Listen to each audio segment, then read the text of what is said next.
Alrighty. Hello. Woo. Today is the 26th. It is Boxing Day today. But, it just feels like any regular day to me. But hello. Hello, Oscar. I've been doing well. Thank you for asking. I hope you've been well as well. And I hope everyone has had a wonderful, merry, and happy Christmas. Back on the 24th and the 25th, hope you had a wonderful time with your family and friends.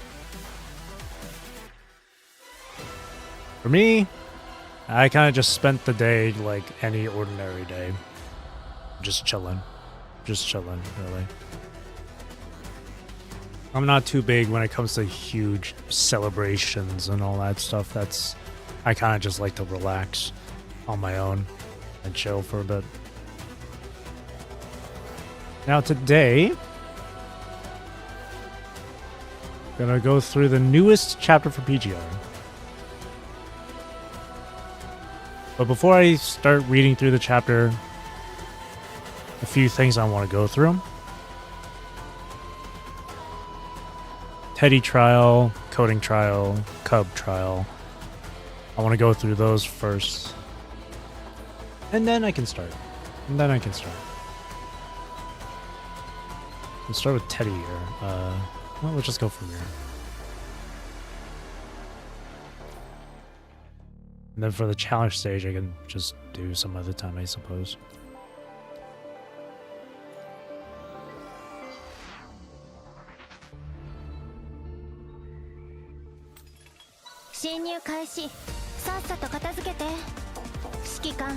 Oh, cool. Yellow neon orb will be activated.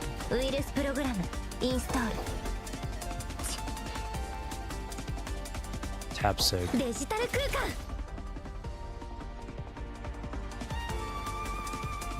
Oh, healing consume up to the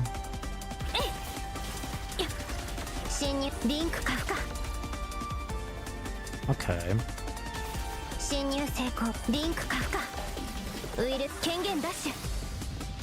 Oh, interesting.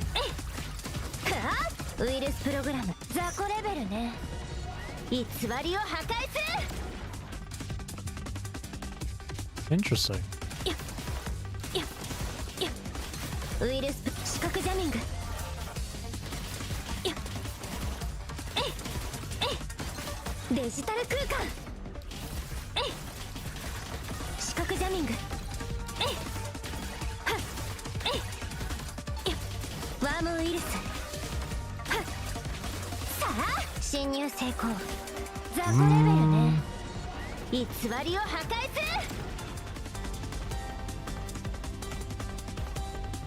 An interesting way to play.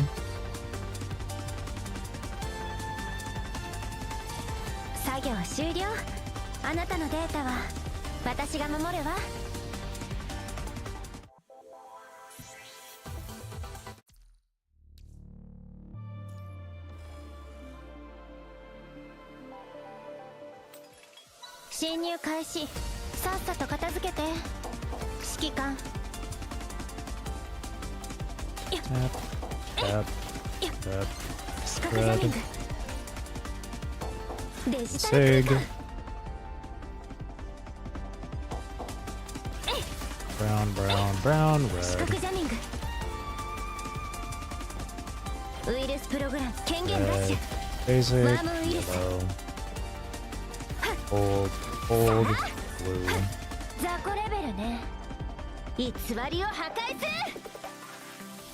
That's easy.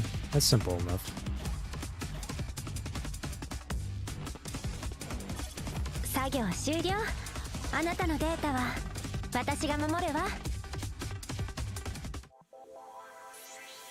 That's not hard to understand.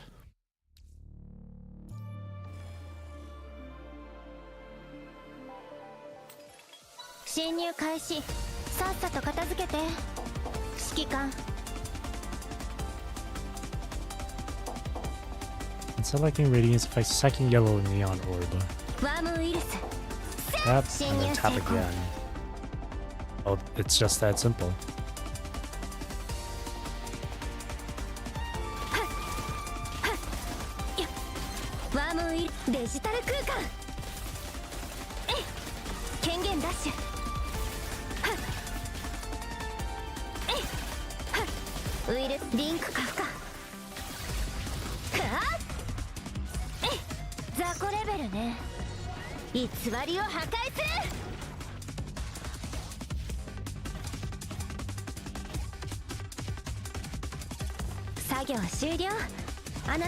Alright.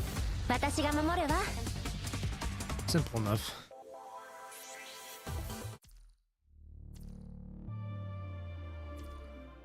And I want to see the coding stuff.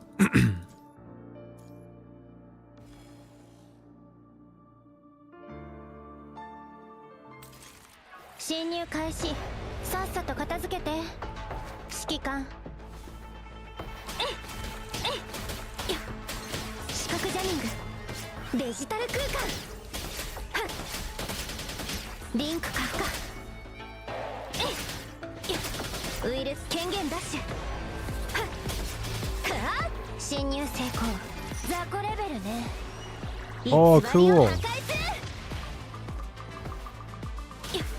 That's cute. I like that.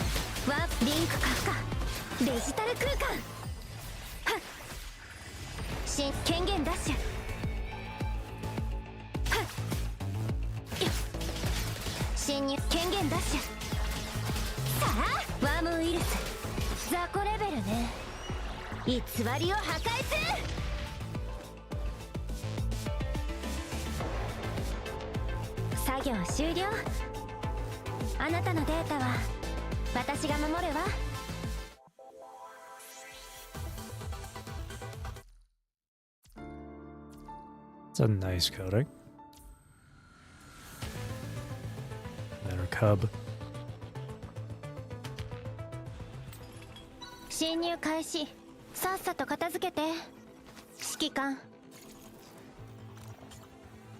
Any two neon orbs?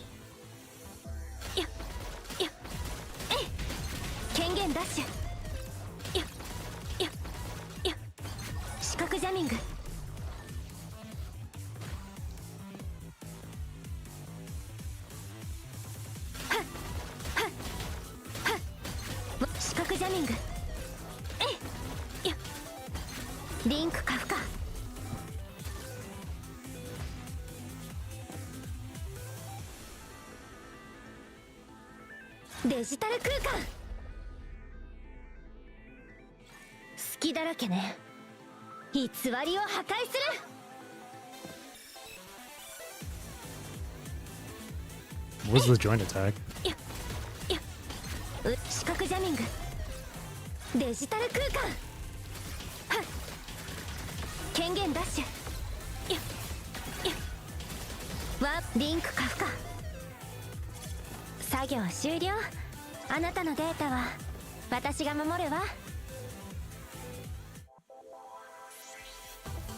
I guess I just didn't notice the joint attack. Alrighty.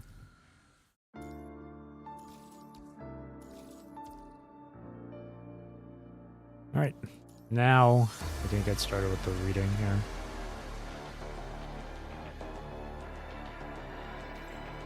Oops.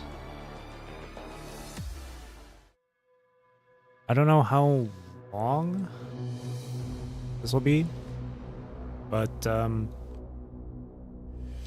probably just go like halfway into this chapter and then finish it up tomorrow.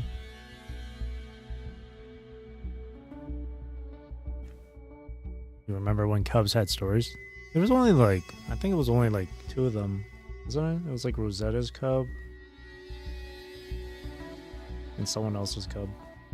I know that those 2 had stories. Alright. I'll probably go up to I'll go up to maybe Node 10, or like after I finish Node 10 for today. But we'll see. There's 21 nodes in total.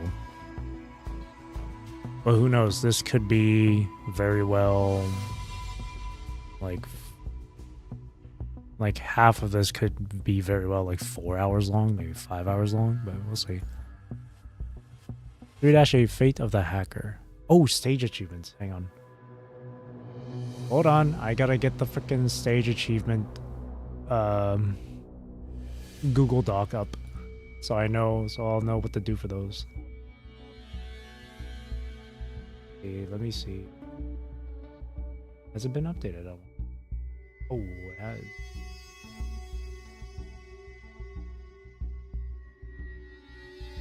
Alright, the first note to have these secret achievements is node 9, so this one's fine. Dash 1 Fate of the Hacker. A pool of deep, glistening vital fluid soaks through pink synthetic hair. The young girl Christina lies broken and motionless. Endless Monday. Starting off with a combat stage?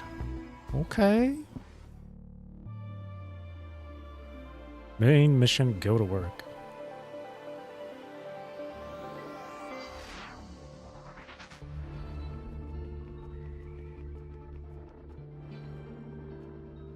Morning, Teddy. You look tired. Want me to get you a coffee? Funny enough, I had coffee earlier. Didn't have a good night's sleep, so I was feeling really sluggish today, so I had myself a cup of coffee. Oh, what the hell? Carol! いらっしゃいませ。今日も一日元気いっぱいで過ごせよ。いつもと同じやつでいいか?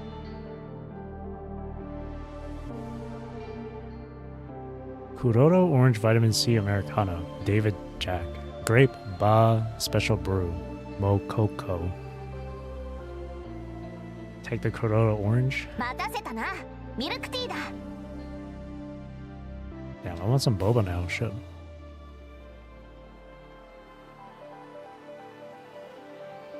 Another one gone fruit crazy. Staff meals are so delicious. Can't cross the street.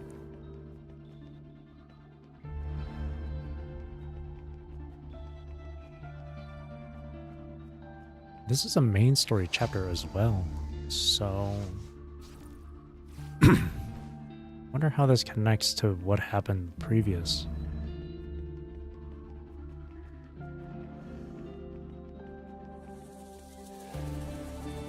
Get better sleep for tonight? I hope so too. I'm thinking like immediately after the stream I'll probably just lie in bed. Maybe watch a movie or something, watch some YouTube, I don't know.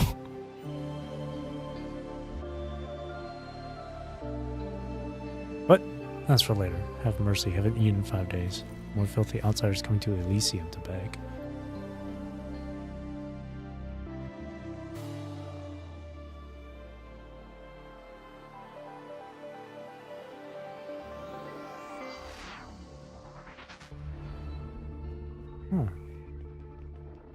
This place is really cool though.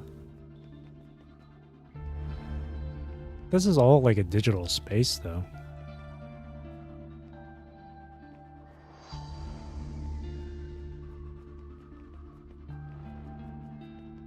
Oh, now I have to go over there. Why did it tell me to go over here and now I have to go over there? Can I cross the road?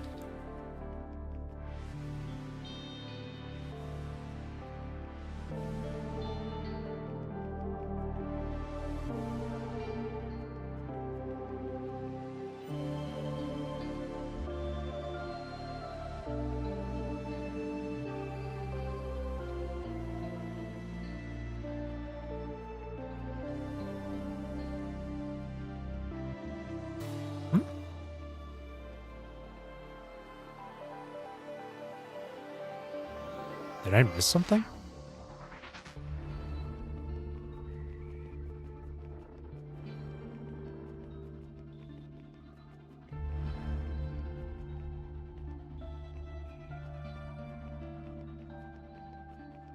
I have to go over there. How do I get over there? I clearly can't cross the road. Oh, there we go. What the heck?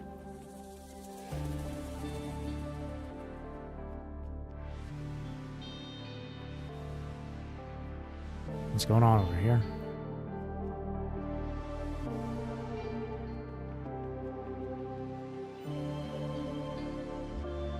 Oh, hello. Morning, Tina. Bueno.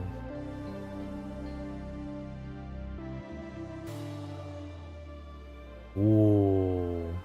Her design is really cool.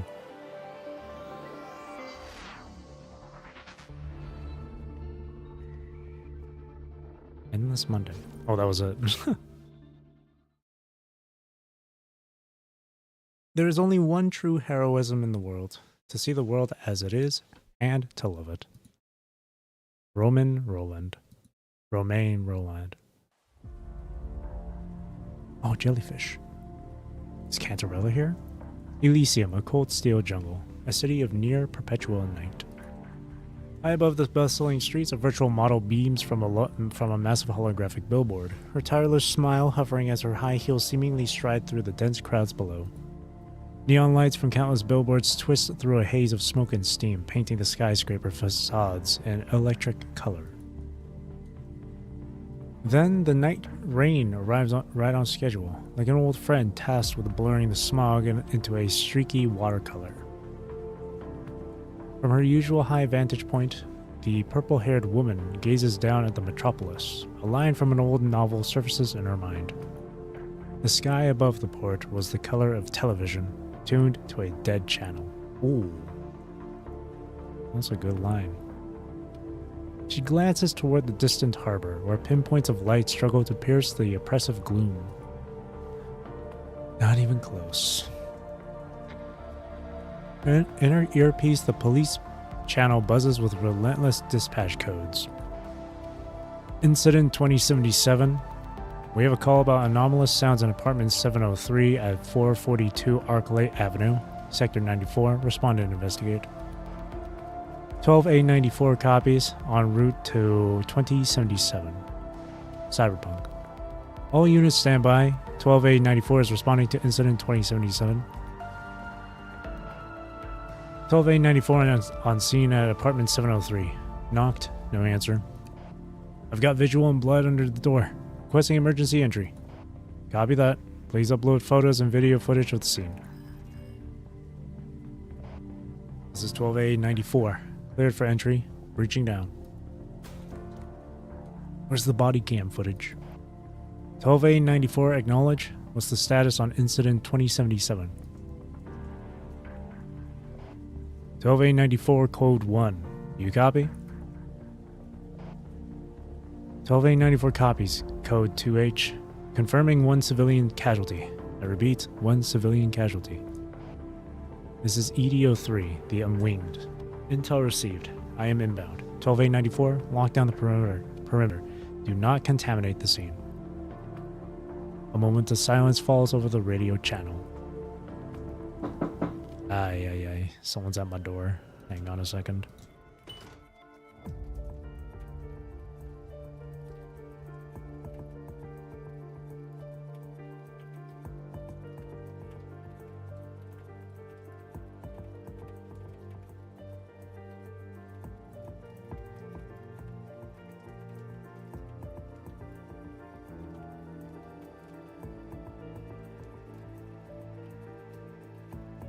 Alright, give me a moment. I might be a while.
Okay, I'm back.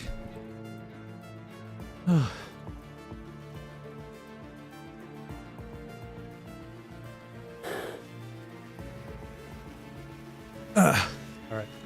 Sorry. I had to help with shoveling the snow. It's been snowing all day today, so later on as well I have to go back out there and shovel since it's still snowing.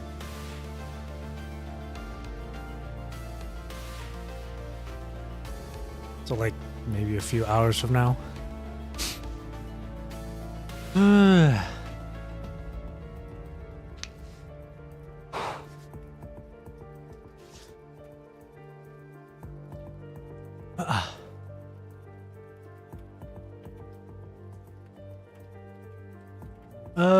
Where was I? Patrol Officer Johnny. Huddles under the scant shelter of a dripping eave, waiting for the visitor's arrival.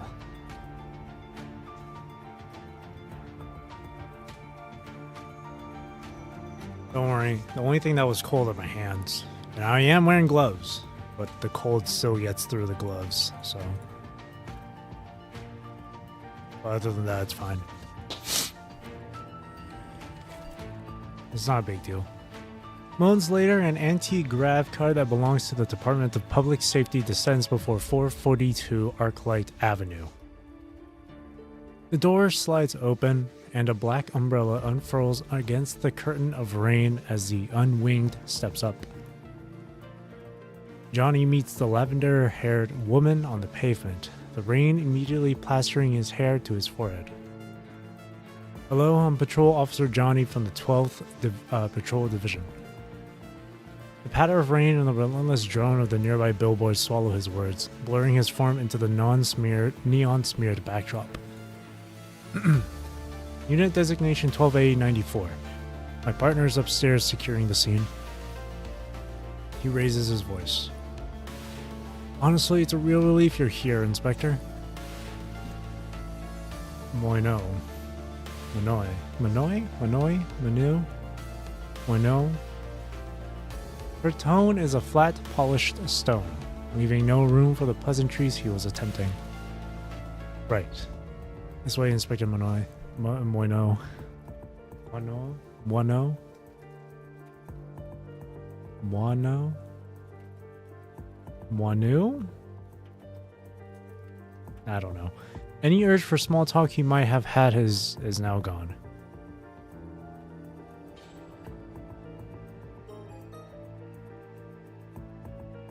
The elevator shudders to a halt on the 7th floor, likely to keep residents in good spirits. The management had installed these relentlessly cheerful cartoon jingles, a stark, almost cruel contrast to the scene awaiting them.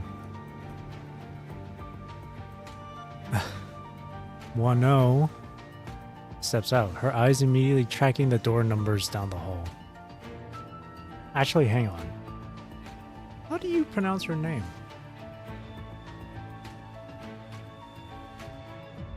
Hang on. I bet you the JP page on or PGR on Twitter probably have her name. Hang on, let me see.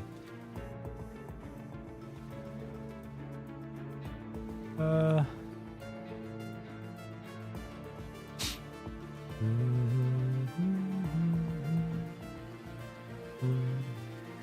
me see.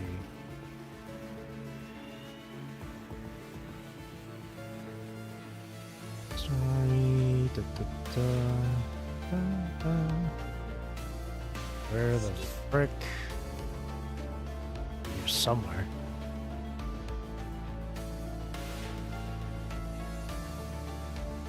Or maybe not. Oh, wait, no.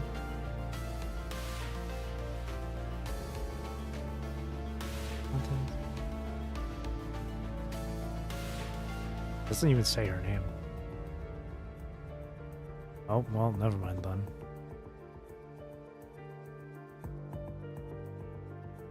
Whatever. Steps out, her eyes immediately tracking the door numbers down the hall. 7:30, 7:29. The numbers are running backward. She pivots, heading towards 7:03. Give me the sitrep. The caller is Alan Blake, male, 42, lives alone in 704. Said he called us after hearing some unusual noises from next door. What time did he hear them? 7:15, 7:14. When was the call logged? Let me check. It was 8:12 p.m. Your ATA? We were on scene by 8:18. Time of death. He fumbles, wringing his hands. With all due respect, ma'am, we're patrol. We don't have the training for that. Best guess is it was very recent. 7:06, 7:05. Victim's ID. His face contorts, a mask of fresh discomfort. What is it? The victim's name is Christina. She's a construct. Wano's scanning gaze halts at 7:03. It passes over the flickering yellow holographic tape and locks onto the floor inside the open doorway. A pool of deep, glistening vital fluid soaks through pink synthetic hair. The young girl Christina lies broken and motionless. Got to be kidding me.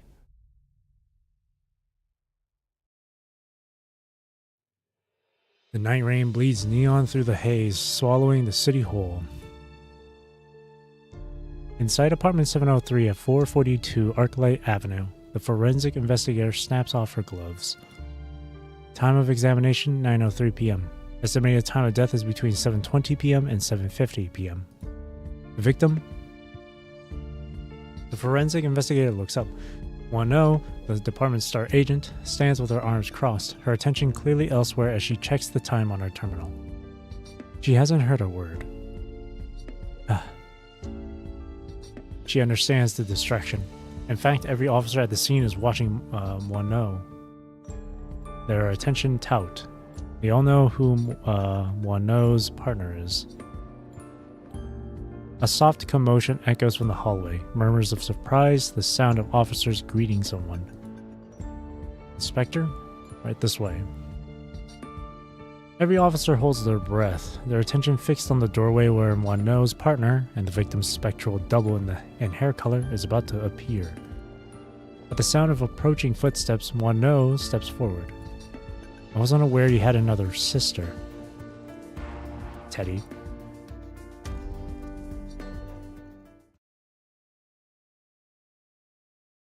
Sightline Breach, Chapter 38.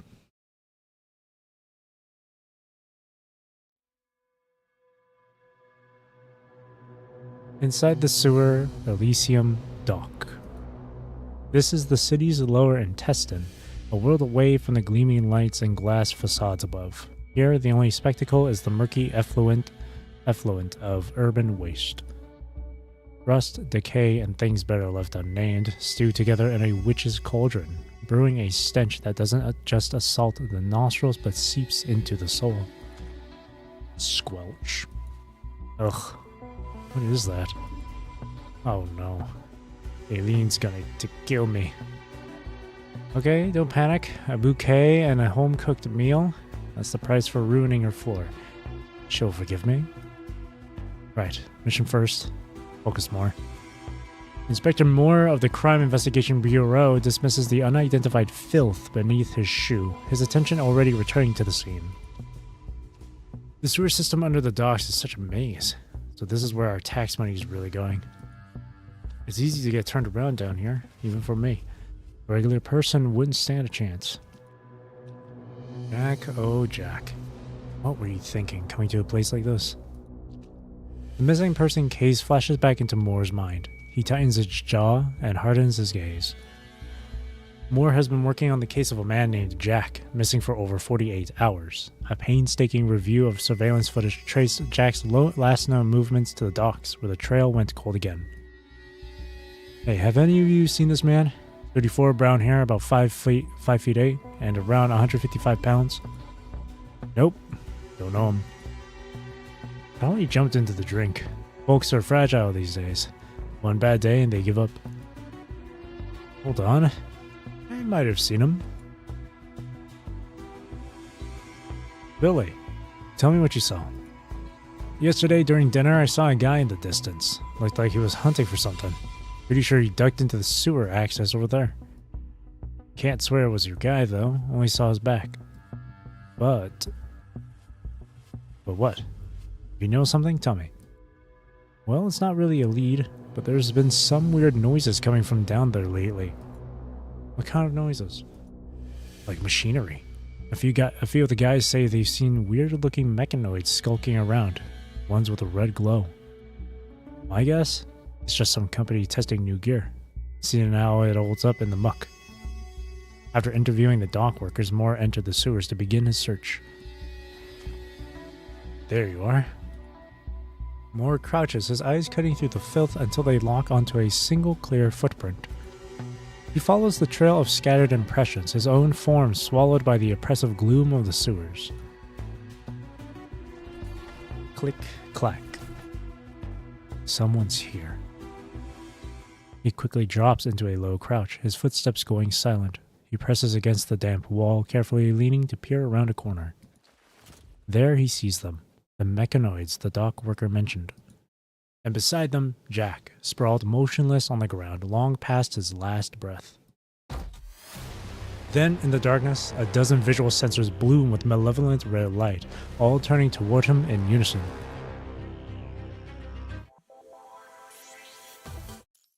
Why does it sound like a... Sounds like on some iRobot shit. Investigate. Oh, and these Yeti? They're apparently fungal crab things. Room 703, apartment 703, 442 Arclight Avenue, Elysium. So the victim's name is Christina. Yeah. Creepy, isn't it? Just a name. You know, that's not what I mean. She looks way too much like you. A coincidence, obviously. One no shakes her head, letting the subject die in the heavy silence. Shall I continue? Based on our preliminary examination, the estimated time of death is between 7:30 p.m. and 7:50 p.m. The victim sustained multiple wounds, several showing signs of field treatment. The technique suggests self-administered care. The fatal injury is a single clean puncture from the back to front, piercing the core. A precise and efficient strike. This wound is distinct from the others. Here, both her bionic dermis and internal mechanics show thermal degradation. The forensic investigator passes over a photograph. This indicates the weapon had either a high-temperature blade or an energy edge. The remaining wounds are consistent with an attack from this mechanoid. She points to the mechanoid remains on the floor. These are projectile impacts, and these are lacerations from its integrated blade. Mechanoids are supposed to be non-hostile. The Elysium Mechanical Production Act mandates prime directives against harming humans. This leads us to conclude. Teddy steps forward and kneels before Christina. The forensic investigator's report fades into indistinct noise. Christina's lifeless eyes stare back, her face a mirror of Teddy's own. For a moment, Teddy feels as if she is the one lying on the floor. A coldness floods her body, her core no longer generating heat. With vital fluid draining from her frame, her vision blurs, doubles, then slowly dissolves into darkness.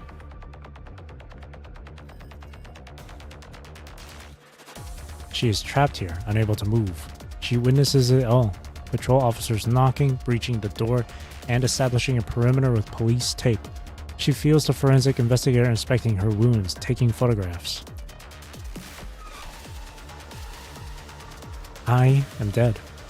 Christina. I wait here quietly for Christina to come.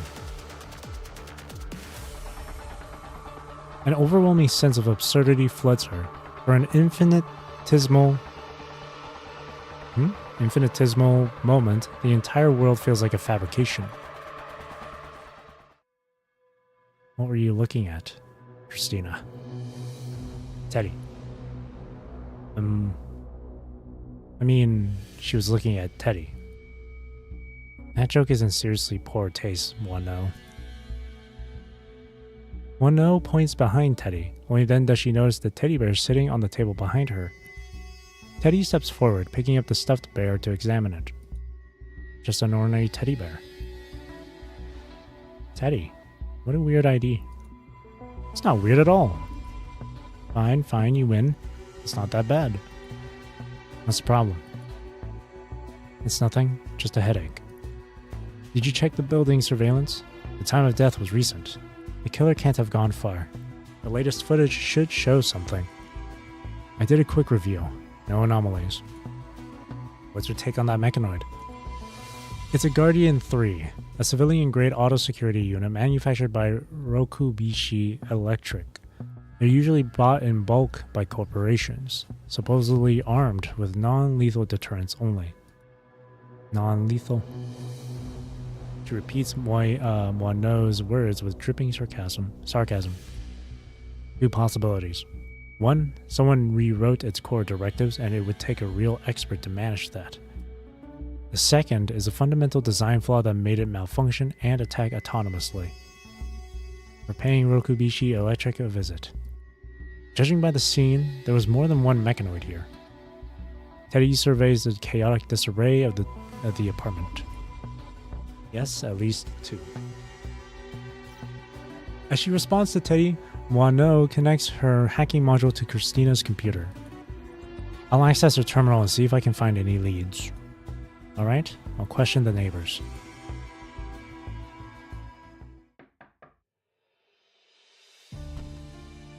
Teddy knocks on the door of apartment 704. It's opened by a man whose expression is a landscape of deep trouble.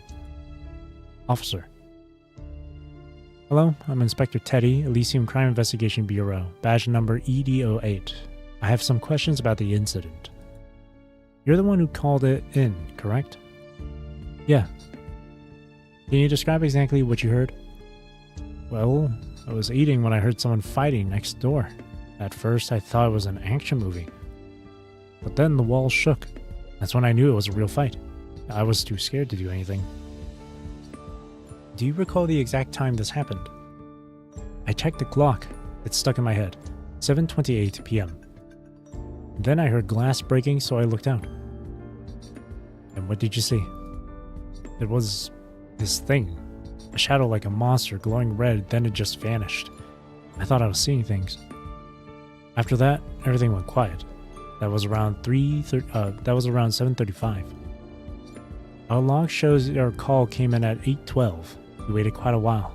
Can you explain the delay? I didn't want any trouble. I wasn't going to call at all, but that thing. I couldn't get that shadow out of my head. The more I thought about it, the more it terrified me, so I finally called. Oh, I just realized the be right back thing is still on screen. My bad.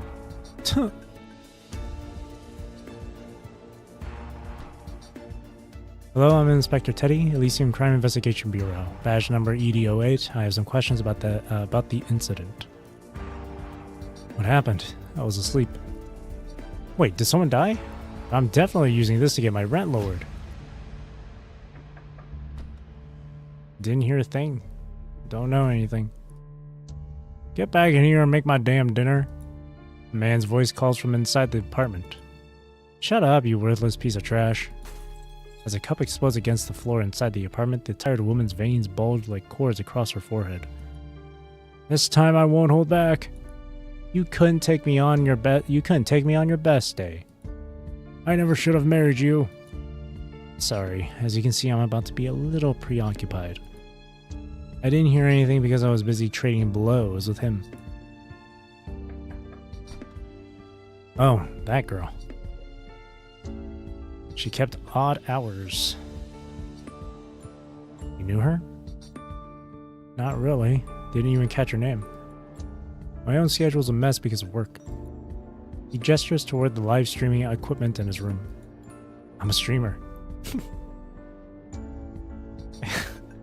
You know how it is. Once at a 43-hour marathon. Get some fucking rest. Anyway, point is, a few times when I went out for food in the early morning, I'd run into her in the hall. Sometimes heading out, sometimes coming back. Always looked guarded. Oh, right. I think she was going to the docks. What makes you say that? I'm sensitive to smells. Allergies, you know? Once in the elevator, I caught the distinct scent of the sea on her. The specific kind you only get at the docks. She must have uncovered the truth about this world. It was suicide. Listen, this world isn't real. We're all abducted by the Migo Yeti from the Centaurus constellation. Those fungal crabs are disgusting are disguising themselves as humans, living among us. We're all just brains in jars. That's how I imagine flat Earth believers sound and act. Teddy rubs her temples in frustration, heading back into apartment 703. Get anything useful? Apparently, this world isn't real. And we're all just brains in jars being experimented on by Migo Yeti. Oh, and these Yeti? They're apparently fungal crab things. What are you even talking about? Putting the cosmic horror aside, the victim kept irregular hours, went out frequently, and had ties to the docks. I found the same. One no gestures for Teddy to come over to the computer. Look at this mail. Public stowage. Stowage. Should it be storage? Dear Miss AAA Bear, AAA Bear, your storage unit rental agreement is due to expire on the 30th of this month. If you wish to continue using your storage facilities, please renew your subscription and settle the corresponding fees before the expiration date. If you decide to discontinue our service, please ensure all belongings are cleared from the unit by the expiration date and reply "cancel" to this message to unsub. She renewed it. The facility is close to the docks.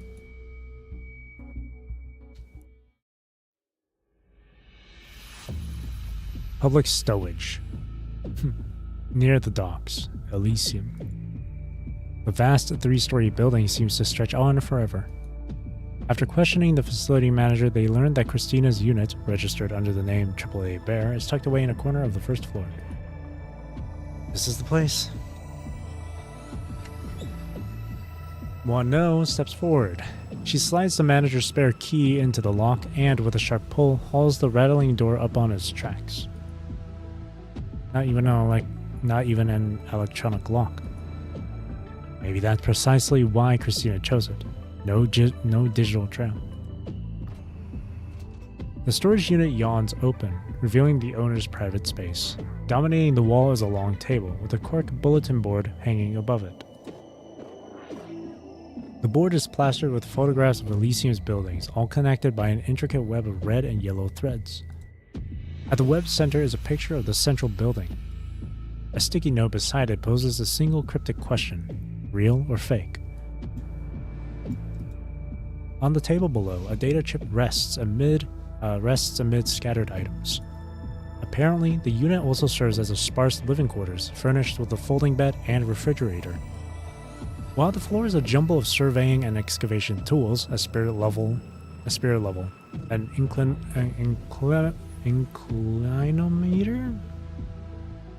inclinometer, a shovel, pickaxe, a hammer, and a small handheld drill.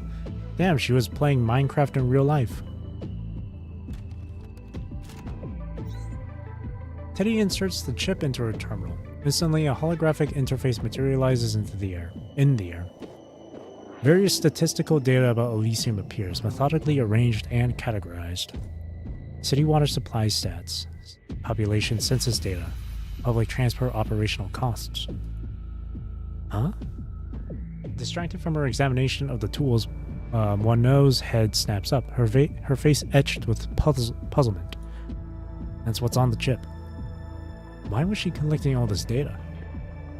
Her guess is as good as mine. Teddy murmurs, at her attention clearly elsewhere. Her gaze cuts through the holographic data, fixing on the sticky note at the center of the evidence board. There's a hidden passage under this refrigerator.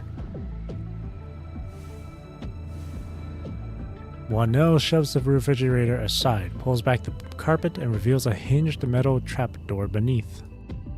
Shall we go down? Okay.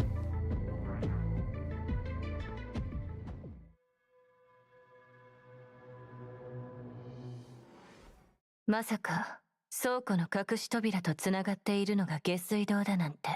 危険かもしれないわ。気を引き締めましょう。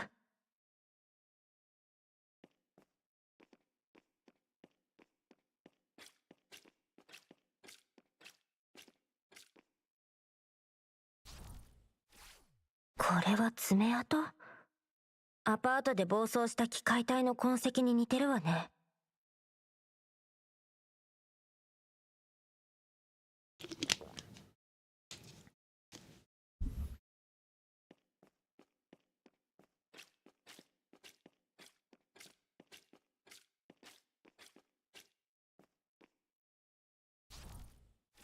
ここに血痕が。違う。この質感は循環液ね。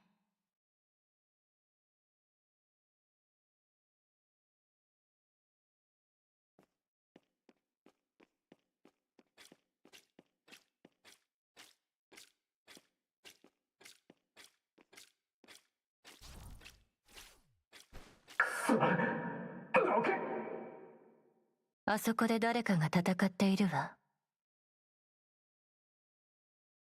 ムーアだわ。助けに行くわよ。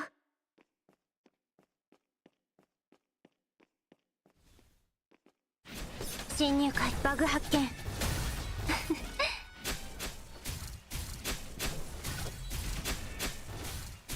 データ削除。バグ発見。クリーンヒット。侵入開バグ発見。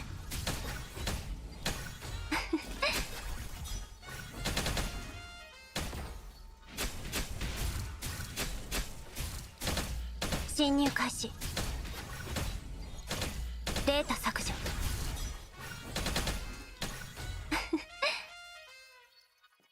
ハッキング。侵入バグ発見。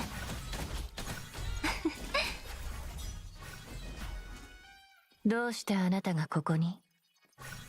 失踪事件を調査中でな。手がかりを追ったらここに着いたんだ。こんな赤い目の機械体が出るとは思わなかったけどな。これらの機械体はどこから来たの？さあ、手がかりを追ってたら遭遇しただけだからな。まずは一緒に出る方法を考えましょう。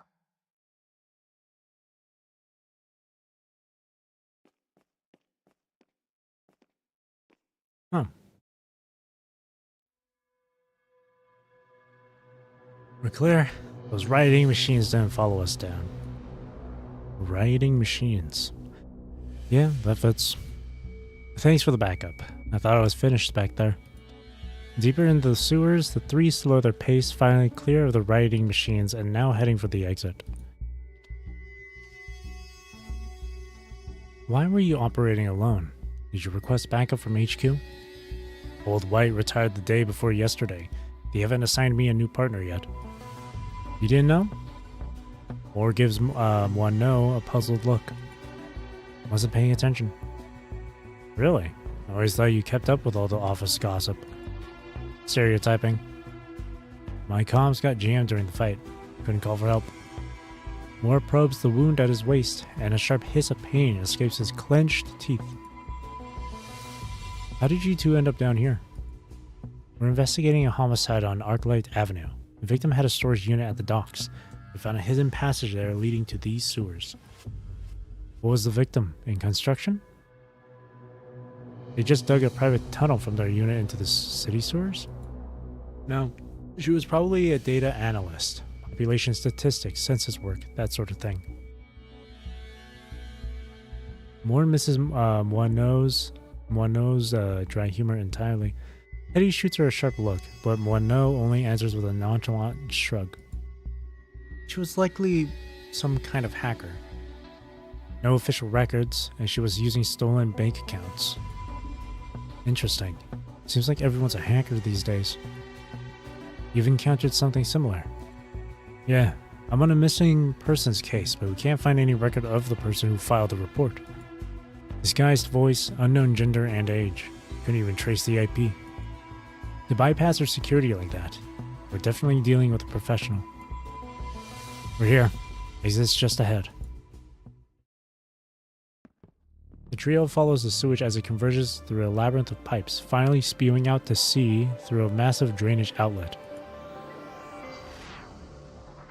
Just beyond, blinding searchlights sweep the area. Public safety anti-grav cars hang in the night sky, their red and blue lights flashing a stark warning. Backup is here.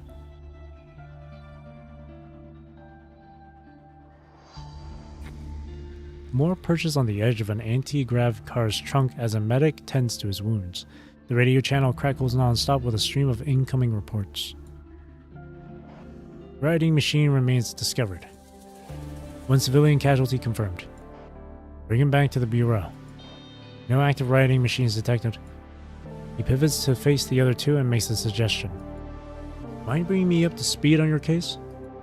Both our investigations led to the sewers. There has to be a connection. A silent, knowing look passes between Teddy and Wano. Apartment 703, 442 Arclight Avenue. Victim's name is Christina.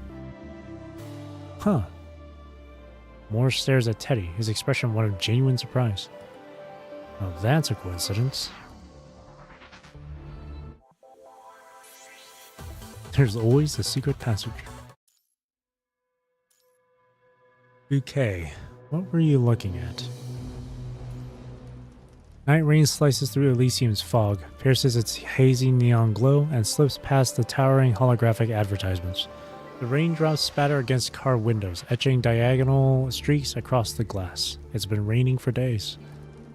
The anti-grav car glides through the steel jungle, heading for the city's heart, the Elysium Central Building. There, various government departments are stacked atop one another. The Crime Investigation Bureau, a division of the Department of Public Safety, occupies 3 of them, the 25th, 26th, and 27th floors. Bypassing the ground level entirely, the anti-grav car ascends directly to the Bureau's parking area on the 25th floor. Teddy, Wano, and Moore step out into the rain-laced air. Seriously, why is the Bureau even in the central building? Public safety has branches all over the city. We're investigators and nearly every other floor here is admin. I stick out like a sore thumb every time we report in. If only our department had its own building. Where does the city's tax money even go? Straight into the sewers? Keep joking about taxes and someone will make your life difficult. That's a basic social skill every adult should master. Wanting a whole new building just for personal preference isn't a great use of taxes either. Alright, I'm going to review the data check from the dock storage unit. The initial scan was rushed. Christina wouldn't have collected that data without a reason. There has to be a lead in there. I need to file the field report. We recovered Jack's body, but there are too many unanswered questions. I'll request that the chief consolidate the cases. The sewers, the riding machines. I'm getting to the bottom of this. Oh right, I should call Eileen first. Then Teddy and Moore turn to look at Wano. Can I just clock out? It's already the middle of the night. They fix her with a pair of disapproving stares. Fine, you win. I'll look into Rokubishi Electric. Their stern expressions soften into nods of approval.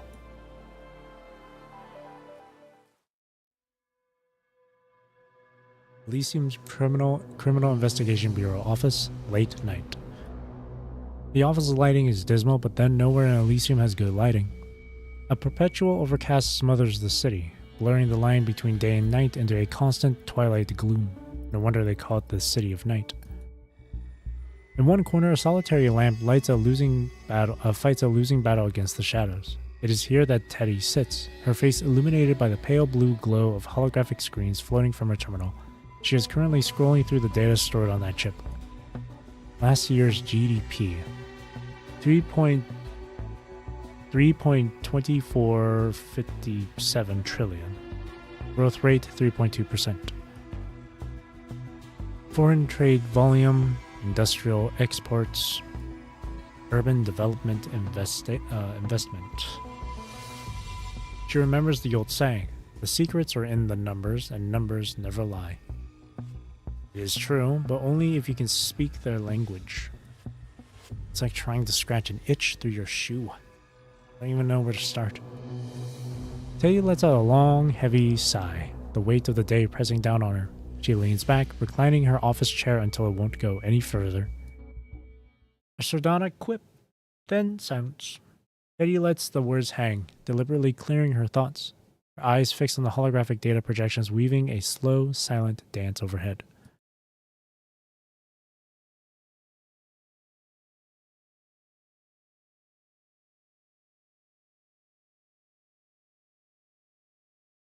What were you looking at, Christina? Her whisper drops into silence, like a stone into a deep well, leaving no ripple.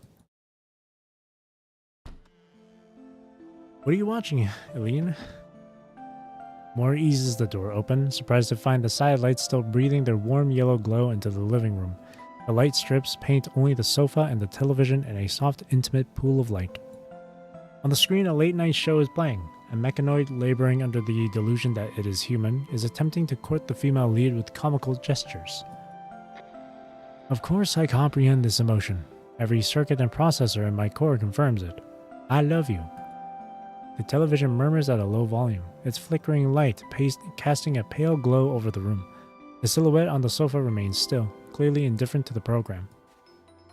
At the sound of Moore's voice, Eileen turns. A smile instantly illuminates her face, bright and unfeigned, cutting through the dim stillness. You're home. How are your injuries? Let me see. Did the medic patch you up properly? Do we need to go to the hospital? He had braced for her worried gaze, the gentle scolding, and the inevitable plea for him to resign from the investigation bureau, a ritual he always refused. Social interaction logs classify this as a romantic gesture. Accordingly, I present these flowers as an expression of love. I was going to say I buy you flowers, but that can wait. I'm sorry, Eileen. He sets the bouquet aside and gently draws her into his arms. Eileen buries her face in his chest, nuzzling against him like a cat seeking warmth, listening to the steady rhythm of his heart as she waits for her own warmth to seep into his cool body. How was your day? It was awful, Eileen. Just awful. He remembers the man named Jack in the sewers, his eyes, hollow and vacant, trained on the ceiling, striving to see through steel and soil all the way to the open sky. What were you looking at, Jack? The room is a vessel of pure shadow, pierced only by the sickly green glow of a single monitor. It outlines a hunched silhouette, her movements mimicked by this massive shadow on the wall as her fingers fly across the keyboard. One knows workstation is a landscape of controlled chaos, a copy of Albert Camus's essay collection, a mug bearing the world government emblem. Wano has shelved the Rokubishi electric case, the one she promised Teddy and Moore she'd handle. Right now, a far more troubling matter has her full attention. Why? Data streams cascade down the terminal, a torrent of raw information. Their ghostly light washes over Wano, painting her eyes a luminous, unsettling green. Why is there nothing? Where did you people come from?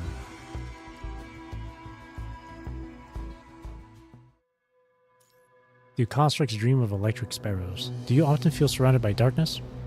Touch. Okay. A blackness. An infinite black. Hang on. Okay.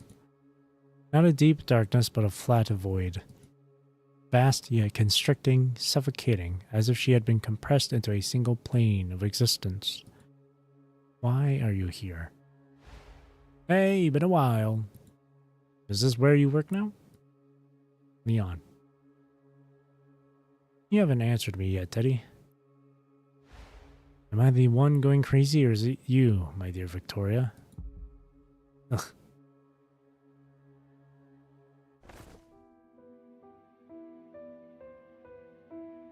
Why am I here? This is her first coherent thought surfacing through the drowsiness. The second, a chill. The heat is leaching from her body, the last traces of condensation liquid evaporating from her synthetic skin. She looks behind her. On the polyester bedsheet, a faint human-shaped outline of moisture is all that remains of her dream. To her right is a bed-length window fitted with one-way glass. Beyond it, a hazy, depthless sky makes time unreadable. In the distance, skyscrapers pierce the gloom, their lights glowing like a vast dormant circuit board. What am I even thinking? To the left, a trail of chaos leads from the doorway to her bed. Boots, socks, jacket, shirt, gloves, shorts, the debris of a young woman's life too hastily lived. The bedside clock glows 5:12 a.m. After yesterday's brutal workload and barely 2 hours of rest, even her construct body is protesting. She shakes her head, trying to quell the storm in her mind. Enduring the dull throb behind her eyes, she pushes herself up, strips the bed, and she feeds the sheet into the waiting laundry machine.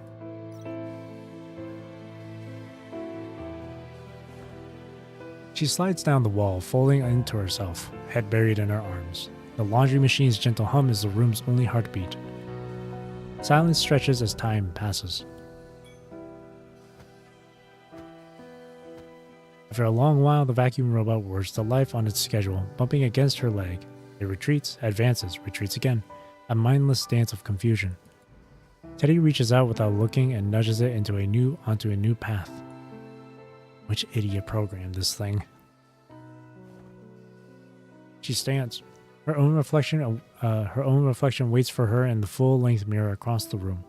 She approaches, studying the young woman who steadies her back. She raises her hand. The reflection mimics perfectly. She tilts her head. It tilts in unison. She clenches the fist, then opens it. The motion is fluid, absolute. Her control over the vessel is precise, undeniable. She reaches out, her fingertips meeting the cool, hard surface of the glass. Slowly, the chill of the mirror begins to bleed away, warming to her touch. She pulls her hand back. A faint, ghostly print of her palm lingers on the surface before slowly fading into nothing.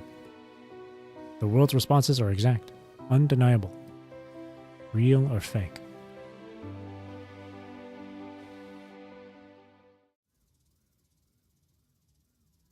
Criminal Investigation Bureau, Elysium Central Building, 25th floor. Inside a stark white psychological evaluation room. What does it feel like to reunite with a friend? Download. Download. Do you feel distant when you see dead bodies? Download. Download. Do you feel warmth when reuniting with family? Upload. Upload. What does it feel like to live with your parents? Upload. Upload. Do you often feel surrounded by darkness? Touch. Touch. A sealed room. A sealed room. Operating table. Operating table. A flying sparrow. A flying sparrow. Your mind is experiencing minor disruption but remains within normal parameters. Please ensure you take your mandated rest, Inspector. Teddy walks out of the psychological evaluation room, pressing fingers to her brow. Well? Teddy turns around to find Wano leaning against the wall, her face etched with pure exhaustion. And here I thought I was the one who looked tired. That's what happens when you have me digging into Rokubishi Electric all night. Better guess what I found? Just spit it out. The CEO is having a steamy affair with an employee. Why no? Why no? Can't take a joke. Fine. I didn't find a single thing. Her expression hardens, her voice dropping to a more serious tone. Absolutely nothing. Teddy raises an eyebrow. Even you came up empty? I hacked their servers, inventory, executive PCs, company emails.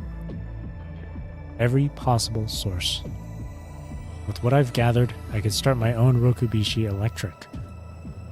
Unless you're dealing with someone out of your league. With that's highly unlikely. Even then, I'd find traces of the intrusion, but there's no evidence that the system was ever hacked. A dead end, huh? A familiar throb pulses deep within Teddy's mind. So, Teddy, you haven't answered me yet. What? One-No blinks, taken aback by Teddy's sharp reaction. I was asking about your psych eval.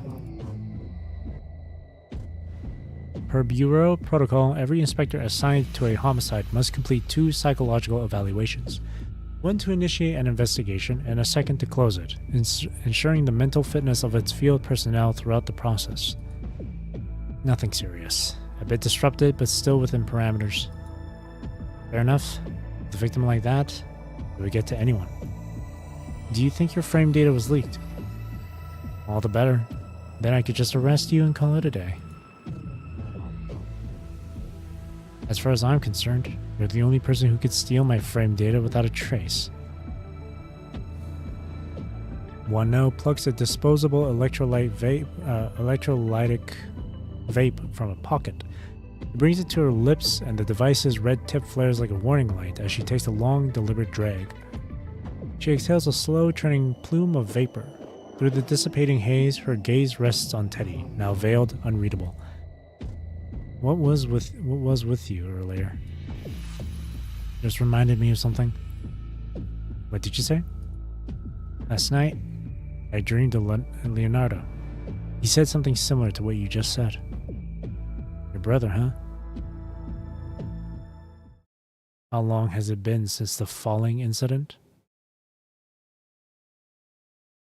10 years. One-No takes another deep drag from the electrolytic vape and opens her mouth to speak. Ah, there you two are. The chief wants to see us. 10 years ago. This really was a time skip. 10 years after the events of the previous chapter? Bureau Chief's Office, Elysium Central Building, 26th floor. Chief James is hunched over 2 physical paper reports when Teddy, One-No, and more enter his office. He is the picture of efficiency, a sharp side-parted crop of hair, rectangular glasses, a precise mustache, and the unmistakable contours of a dedicated gym-goer beneath his dress shirt. Damn, dude. One might also wonder if he has a wealthy friend who dresses up in a bat costume after hours. But today, that efficiency is marred by a cloud of palpable concern. Without a word, One-No and Teddy head for the couch and make themselves comfortable, a practiced act of casual defiance. James's lip twitches. He visibly chooses the path of least resistance, out of sight, out of mind, and pivots his full, weary attention to Moore, the one who remains standing. I've reviewed the reports. What's your assessment of those rioting machines? One-No stretches lazily before responding. No leads from Rokubishi Electric. They haven't reported any missing inventory. There should be production serial numbers on the remains. Did anyone check those? Teddy cuts in. Didn't find the serial number on that one. Someone must have erased it. The Arclight Avenue attack, the dock sewer disappearance, both involve writing machines, and evidence from the apartment victim points toward the sewers. I'm approving Moore's request to merge the investigations. Christina, you can step away from this. Investigating a victim who mirrors your frame, we would all understand. No, I'm staying on the case. Yeah. Moore, you can also step away. Focus on recovering from your injuries. That's not necessary, Chief. My injuries aren't serious. This is nothing for a construct. Sure about that? Yes. Then it's settled. The 3 of you will form the investigation team. If there's nothing else, you're dismissed. The 3 of them file out of the Chief's office. After a moment's hesitation, Moore decides to speak up. I've been meaning to ask. Do you two have some kind of issue with the chief? There's absolutely no respect for authority here. None whatsoever. Not everyone loves their job as much as you do, but that doesn't mean we don't take our cases seriously. I don't really care about things like salary or job titles. As for Teddy, she just has an allergy to rules and red tape. That's quite the carefree outlook. Let's focus on the cases. We've hit a wall with the rioting machines. I suggest we pivot back to the victim. As the conversation turns to the cases, Moore's tone grows serious. So, we start by investigating the victim's history and personal connections. Okay. I was planning the same. Jack was only classified as missing before, which limited our access to his private data. I'll do a full background dive. Did you find anything on that storage chip from last night? What's the problem? I'm not sure, but some of the data doesn't add up. Import-export volumes, GDP. In plain words, the city is consuming far more resources than it's paying for. It's like a mysterious benefactor is supplying the city out of thin air. Could other regions be funding us? No idea. It's well above our pay grade anyway. If people start thinking the world isn't real over something like this, they have way too much time on their hands. They should try painting or writing instead. Once they're suffering through the creative process, they won't have the bandwidth for these theories.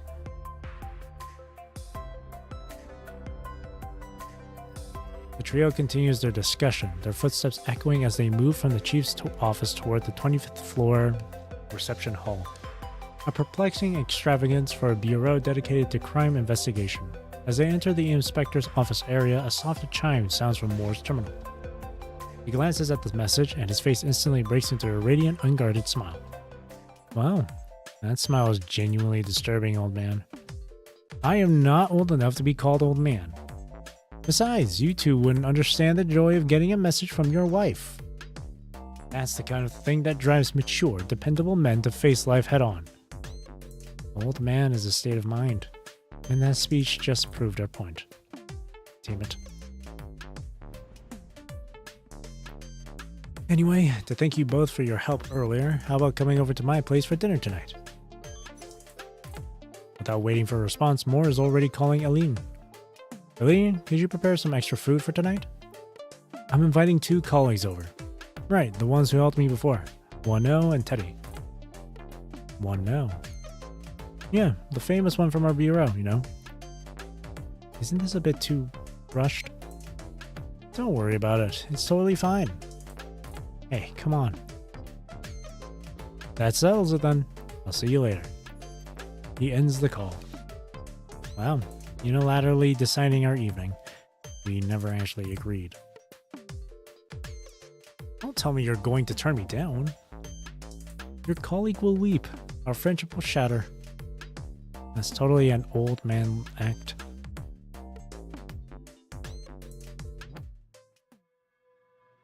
These notes have been fairly short. Damaged. Yes, the truth has always been just 1 page away.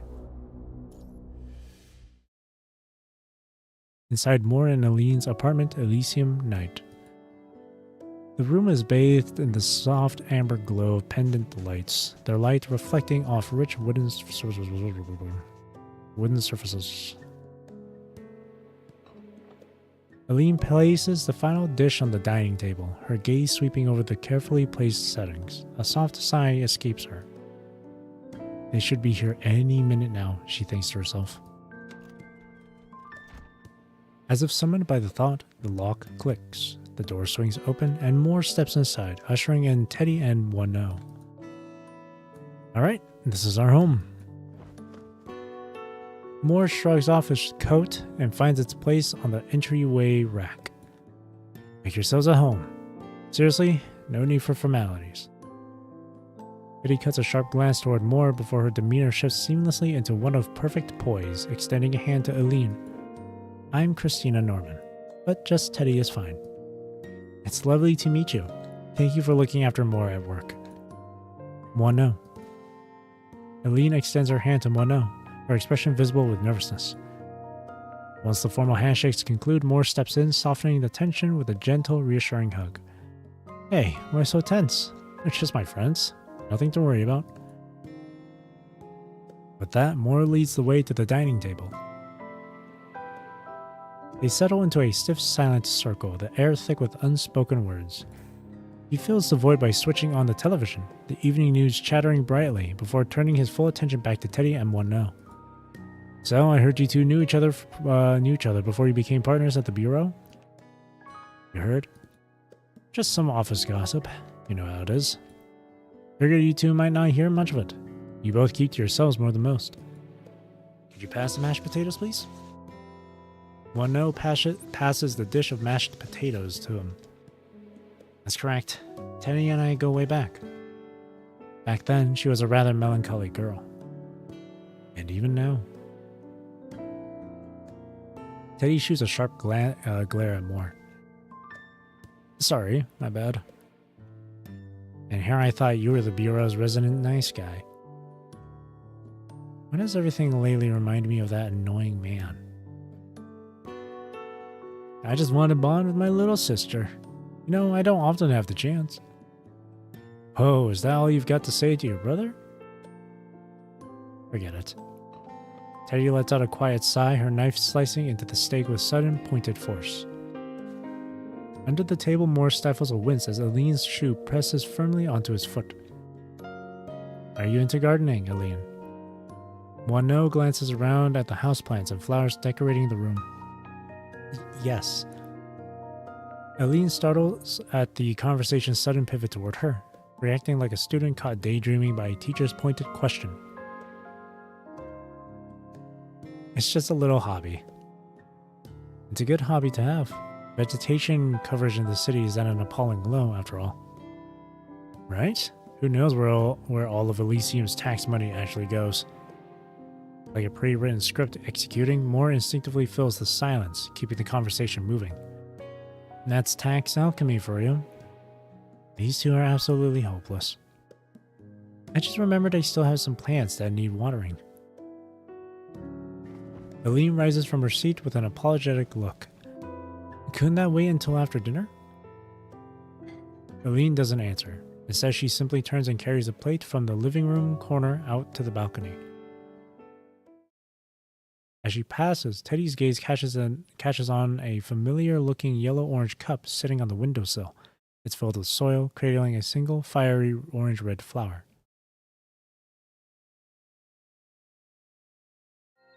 Moore, how's your investigation coming along? Jack case. I've got some leads. His record was spotless. He moved to Elysium 5 years ago and opened a high-end restaurant. The place was professional management, has professional management, strong performance, and stable finances. He was on a dating site. Dated 3 women. 2 were one-time dinner meetings. The third he met twice, but it didn't go anywhere. I did field interviews today. Didn't turn up much. The consensus is, he's a decent guy, but too old-fashioned. Quiet, honestly, a bit boring. Can you believe his favorite movie is The Terminating Robot? A story about a robot from the future sent back to assassinate the mother of humanity's future leader. Sounds familiar. I guess that old-school type isn't really in style anymore. What's the problem? I searched his residence. His apartment is exceptionally clean and tidy, clearly well maintained. For a single man, his habits were remarkably disciplined. His fridge is fully stocked, including fresh fruit. Most single guys I know can't be bothered. They just take vitamin pills. Breakfast at home, lunch at his restaurant, and dinner at home. He had a home theater system and always watched a movie after dinner. There are even 3 identical suits and a dedicated tie rack in his closet. The guy lived a life of stability that most people can only dream of. After saying this, he falls silent for a moment. The only anomaly is his diary. He wrote, "Every time I look into the mirror, I see a man standing on a lone log floating down a river. Our past, our present, and our future. All of it is nothing but bubbles. You're dreaming in a locked room." If the world is but an illusion, and consciousness just a phantom. This is the connection. What did you say? I've been thinking. Writing machines appeared in both Christina's and Jack's cases. There must be some sort of connection between the two. And that connection has to be the key to the killer's motive. The killer's motive, huh? The why done it.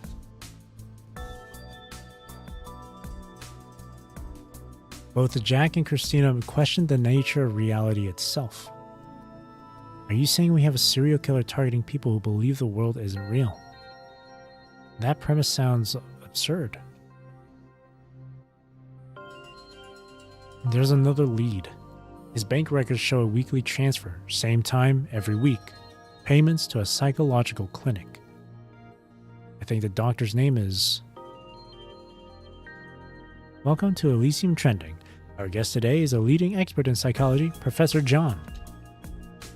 Right, John. That's the name.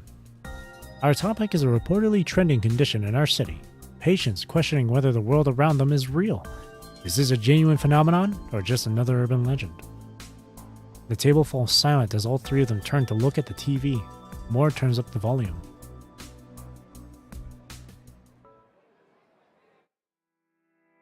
On screen, a man sits poised on a sofa.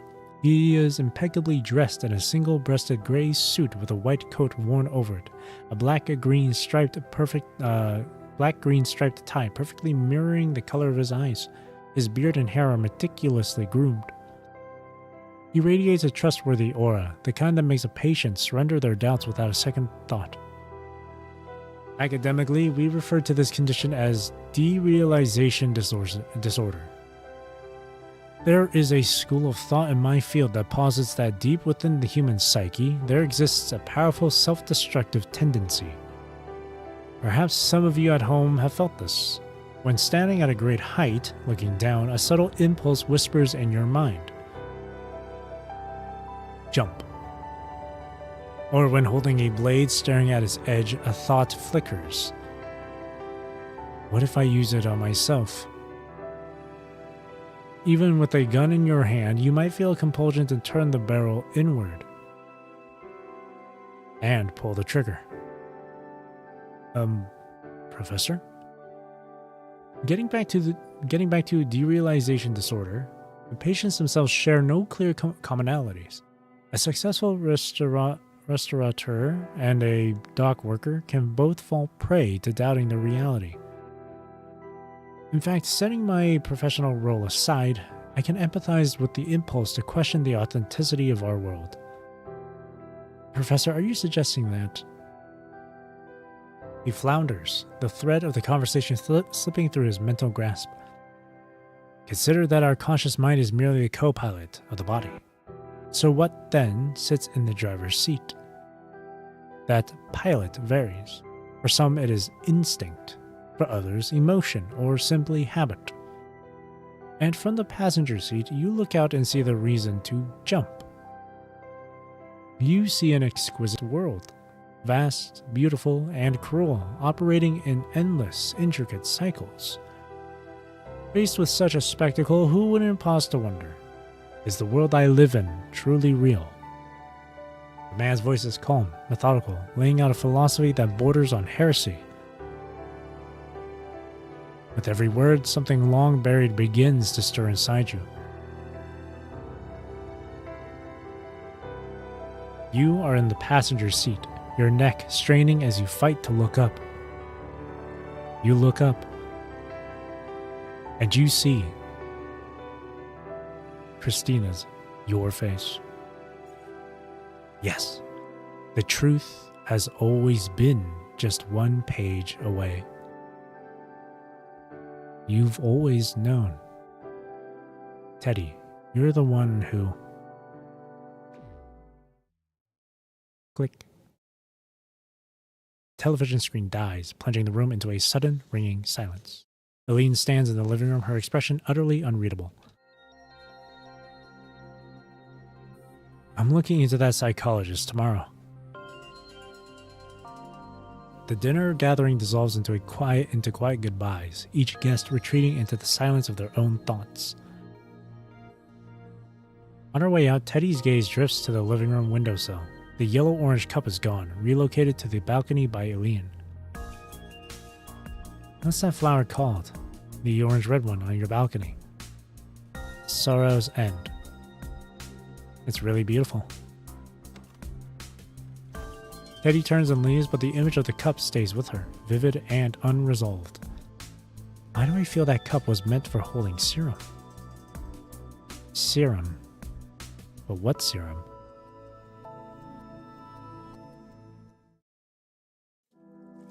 Moore clears the table while Eileen washes dishes in the kitchen.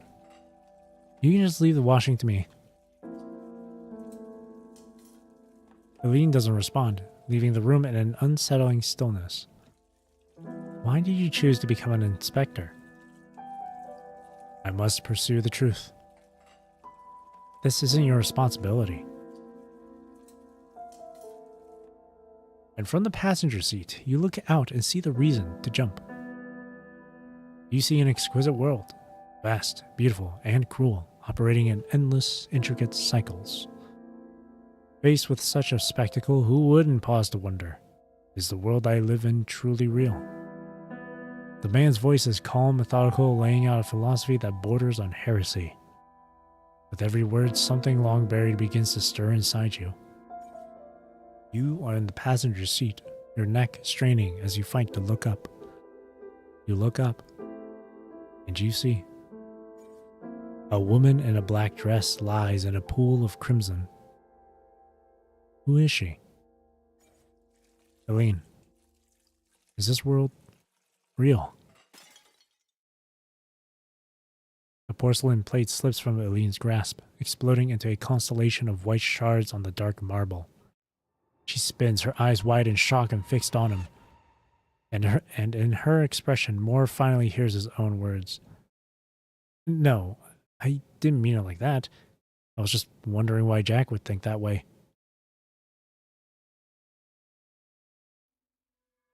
Oh, this is weird.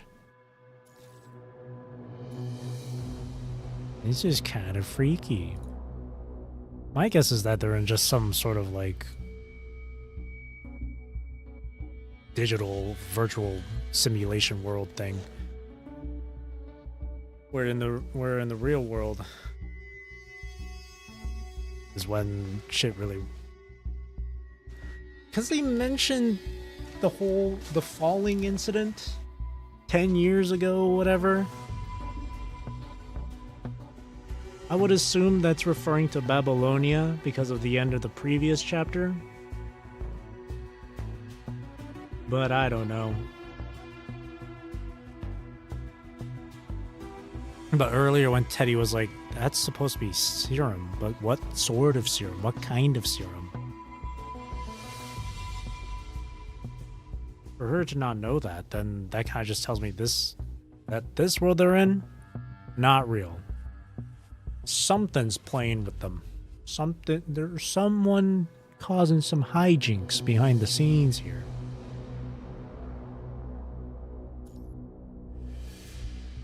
BWV 478. Every person in society, even the most normal, suffers from some degree of mental illness.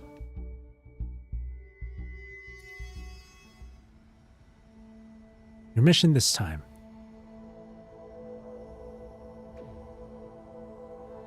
Oh, that woman. After blah, blah, blah, died, she... Why did it have to be you? Tangled whispers and fractured visions tear through the quiet of her mind. Huh. The deviation level is rising. The young woman jolts awake, fragments of her irretrievable dreams still lingering in her mind. Time to drag myself to work. I mean, she's getting like fragments of the real world memories. Crime Investigation Bureau, Elysium Central Building, 25th floor.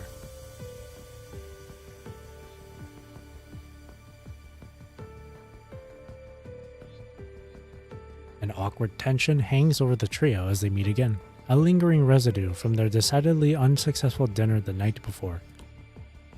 I was planning to stop by Jack's restaurant today, but that psychologist's got me worried. So here's my thought. You go check on the psychologist, we'll handle the restaurant. We'll all meet back here afterward. Sorted. After Moore leaves, Teddy turns to Mono. What's got you so tense? I'm thinking about those rioting machines. You're getting a little obsessed with them, you know that? I'm just concerned about Elysium's safety. Then let's stop worrying and start finding the culprit. We'll begin at the restaurant.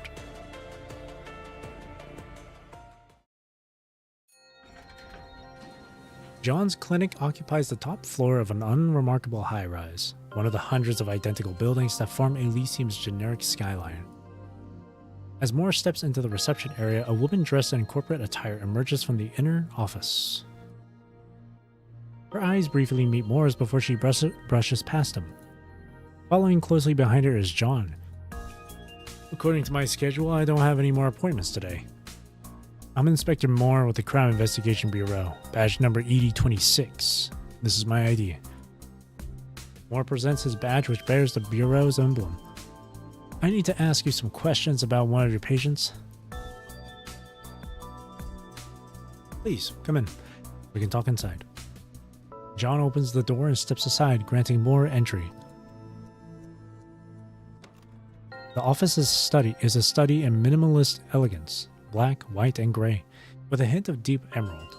A wooden desk anchors the room before towering windows, while two low-profile leather sofas sit across the dark green striped wool carpet. A floor-to-ceiling bookcase, complete with a sliding ladder, dominates one wall.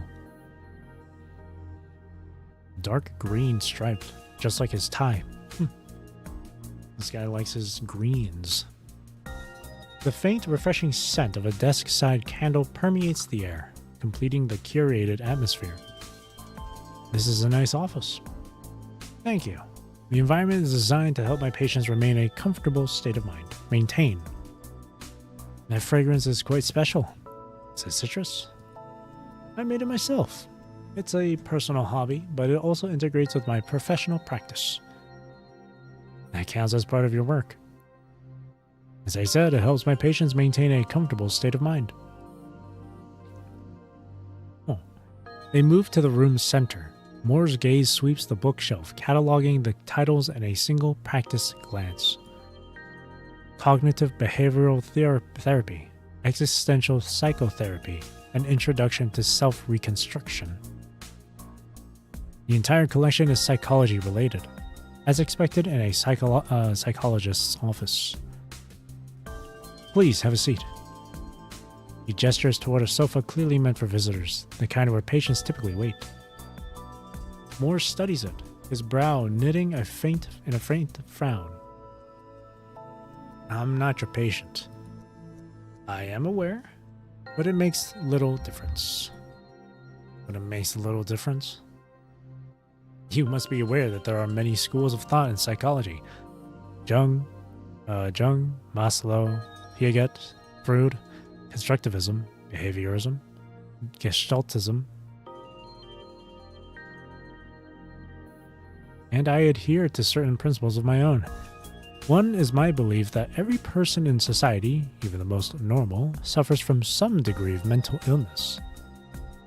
Then I guess no one is truly healthy. John gives a slight smile, neither confirming nor denying. Let's get back to why I'm here. As you wish. Do you know a man named Jack? 34 years old, male, owner of the Timeless Feast. Yes, I know him. There is only one Jack among my patients. However, I cannot disclose his details. Both my professional ethics and the law prohibit it. Jack is dead. He doesn't seem particularly surprised. Now, both professionally and legally, you have an obligation to give me that information. Have a seat, Inspector. I will retrieve his file for you. He makes it 2 steps toward his desk before stopping short, turning back to Moore. I expect you will need some time to review it. Moore complies, settling into the sofa. John unlocks the password-protected cabinet and, with practiced efficiency, extracts Jack's file from the rows of records. He hands it over and takes a seat on the opposite sofa. The file is surprisingly thin, containing records for only 5 consultants. First consultation record. Patient named Jack, age 34. Chief complaint, severe anxiety, accompanied by intermittent unfamiliarity with reality. Also reports recurrent nightmares set in an unknown world. Preliminary diagnosis, anxiety disorder. Treatment plan, primary treatment will be cognitive behavioral therapy. Medication may be considered at a later stage. Risk assessment, self-harm risk low, risk to others low. Notes, is aware of the source of anxiety but avoids it, claiming it is fake. The immediate goal is to build trust and uncover what he is concealing. Second consultation record, chief complaint, describes otherworldly dreams and alter ego feeling more realistic. States, verbatim, everything I have now is an illusion and my other self is the real one. Preliminary diagnosis, derealization disorder, anxiety disorder. Treatment plan, primary treatment will be cognitive behavioral therapy. Medication may be considered at a later stage.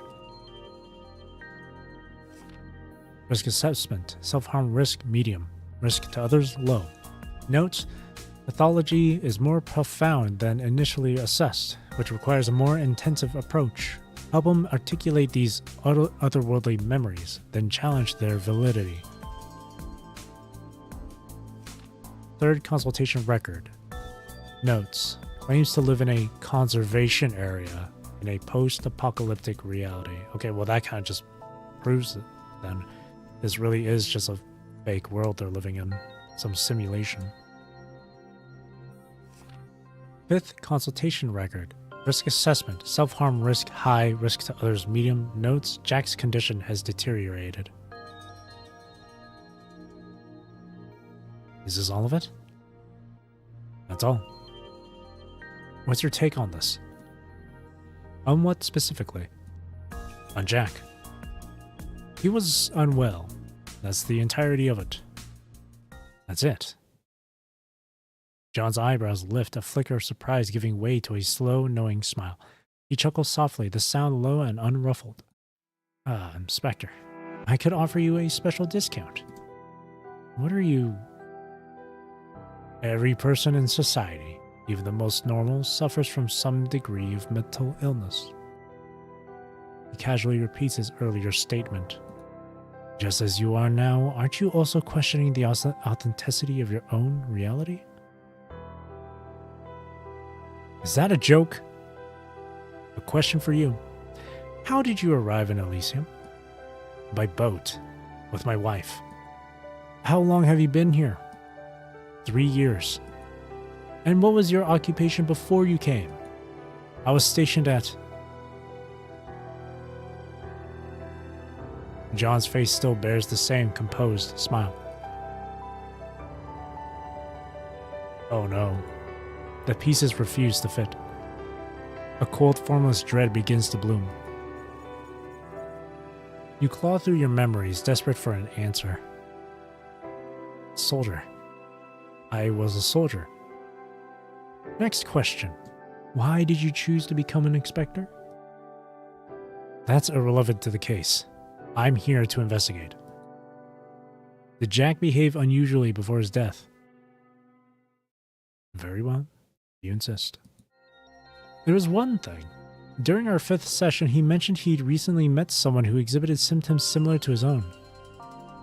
The name... let me see. I believe it was a girl named Norman? I had a feeling. Is she someone you know, Inspector? I need more details. John shrugs, unbothered that Moore didn't answer his question. According to Jack, he encountered the girl near Mirage Street. That is all I know about the matter. Pity.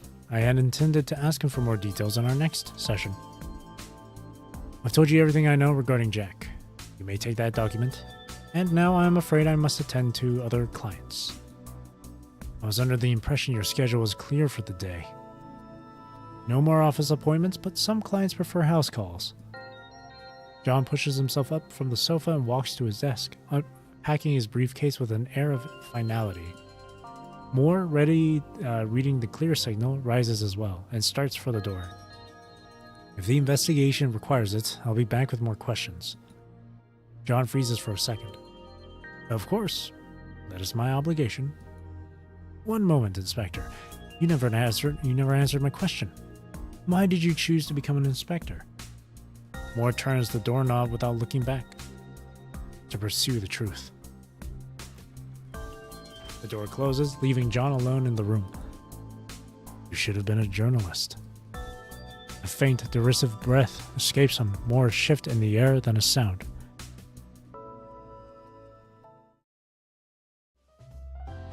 Elysium, the Timeless Feast. The restaurant sits at the end of Oak Street. A palette of deep black, softened only by orange ambient light, creates intimate pockets for conversation. Handwritten signage and the gentle flow of classical music are the final deliberate touches in an environment designed for those who wish to remain unseen. Come Sweet Death, BWV 478, Bach. Such a high-born lady's remark. Teddy ignores Moineau. Using that piece here is just ironic. As the two enter, a server at the door approaches to greet them. Good day, ladies. Do you have a reservation?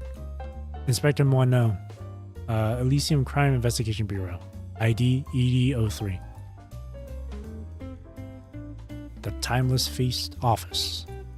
A plump man bustles in, mopping his brow with a handkerchief. I'm the manager here.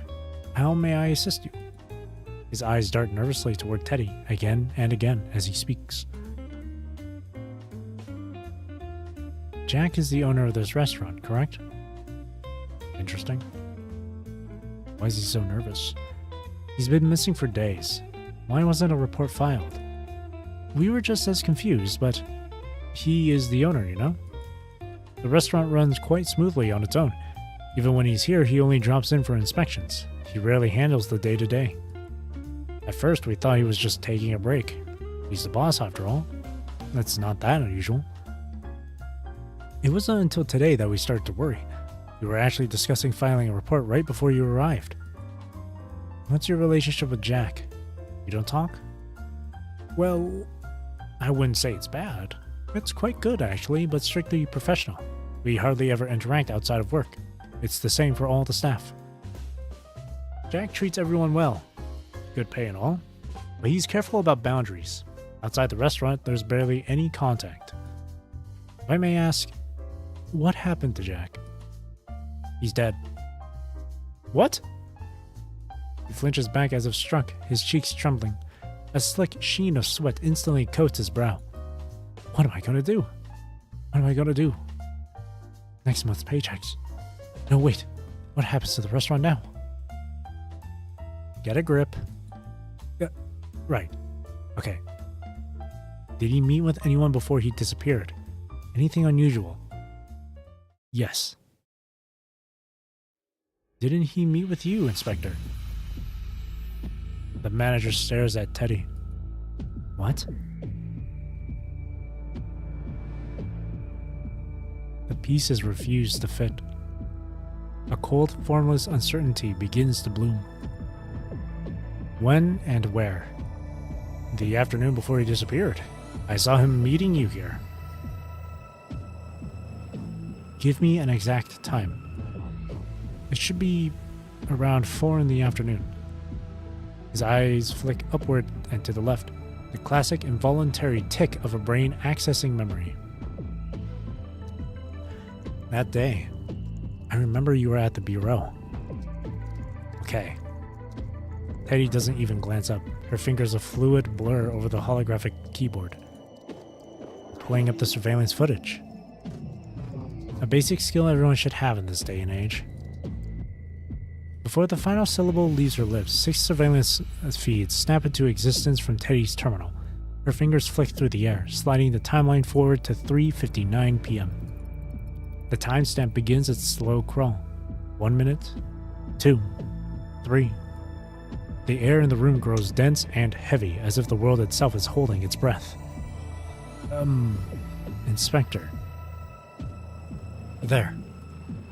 The surveillance footage shows Jack, the model citizen in his sharp black suit, walking into the restaurant. His expression is distant, preoccupied, and beside him is nothing. Just a searing blur of corrupted pixels.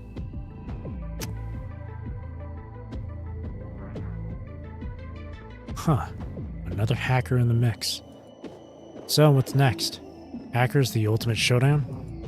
Elysium Central Building, 25th floor, Crime Investigation Bureau. A humorless laugh escapes Moore's lips, his eyes locked on the screen. The fire in his gaze gutters, replaced by pure, uncomprehending bewilderment. I don't get it. The three inspectors reconvene at the Crime Investigation Bureau, their separate leads exhausted. Now it is time to compare notes. Join the club. So first it was Christina, and now we have a Norman. I don't understand what's happening, but I know one thing for sure. This is all aimed at you, Teddy. That psychologist said Jack met Norman near Mirage Street, right? Whatever this Norman's real identity is, she's probably the next target. Agreed. On what grounds? Grounds? Since when do you tell jokes? Pop quiz. What's my name? Moore flinches at her question, his weight shifting awkwardly. Wano and Teddy turn to him in near unison, their synchronized gaze, a silent twin demand of "what is your problem?" hangs in the air. Moore offers no explanation, only averting his eyes. The other two dismiss it, filing the reaction away as just another one of Moore's inexplicable quirks.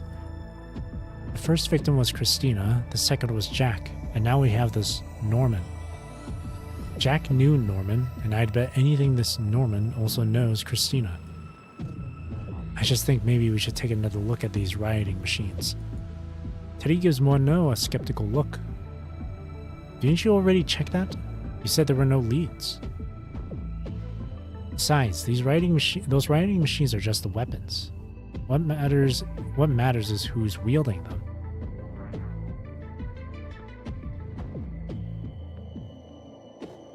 The real question is how this Norman tracked down Jack. Hello, Leoju. One knows really focused on those machines. You can actually chat this time? Was YouTube being all wackadoodle for you the last time?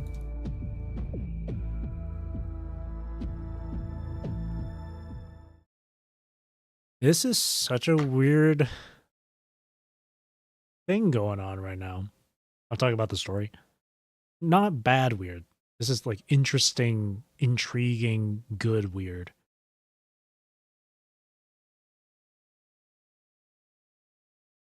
Like this is clearly like, this is just obviously a fake world, a virtual simulation or something that they're in.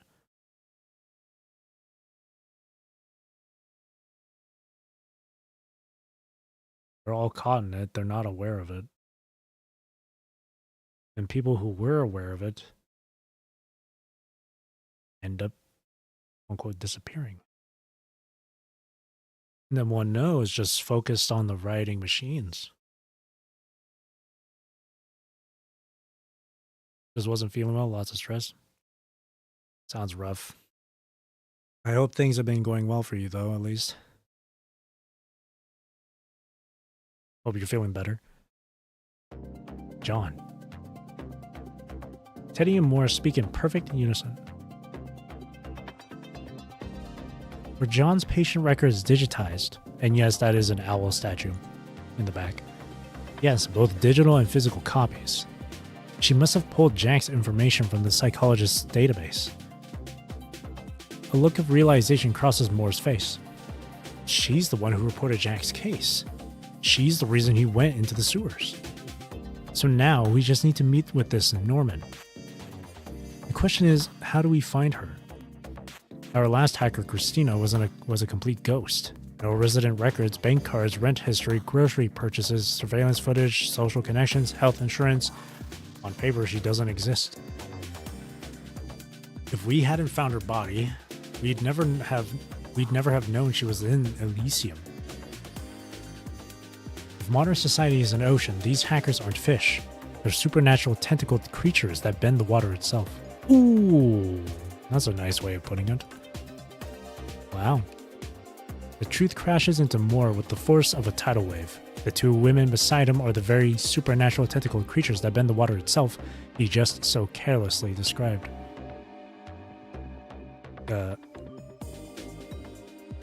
Humans are social creatures. As long as she's living in this society, she'll leave traces of contact with her surroundings. We can't find her directly, but we can work backward from the visible to track the invisible. Moore stares, utterly bewildered. Don't tell me you're going to. That's right. You're staying to help me. Do I have a choice? No. Sorry, but I don't understand a word of what you just said. One no responds with the weary voice of a woman at the end of a rope. Simply put, she's going to analyze the social activity data of everyone near Mirage Street to find the blank spot. By eliminating everyone else, what's left is our target. Will that actually work? It's worth a shot. Can't we just trace her on the city cameras around the restaurant? See where she came from? Tried it. She vanished around a corner. Okay. What can I do to help? Give me some black tea. I like black tea. Roger that, ma'am. What about you? He turns to Mono. Latte with 2 sugar cubes. Has in my memory played yet? Nope. Killing a sparrow. Ah, so this is where the mockery took place. It's only been like 2 hours. And we're already like near halfway through this. So this is like relatively short compared to previous chapters. This is really interesting stuff. I've been pretty intrigued since like the beginning right now. It's really interesting. They do a good job of making you interested in this, because at the beginning, that's when you started questioning things. Specifically when that one resident of the apartment was like, this place isn't real. It's all fake. It's all a simulation. From that point, it's like, oh, he's just a wackadoodle, you cuckoo Yahoo dude, right? But then later on, it starts leaning more into that stuff. And it's like, wait a minute, that dude's onto something. He knows.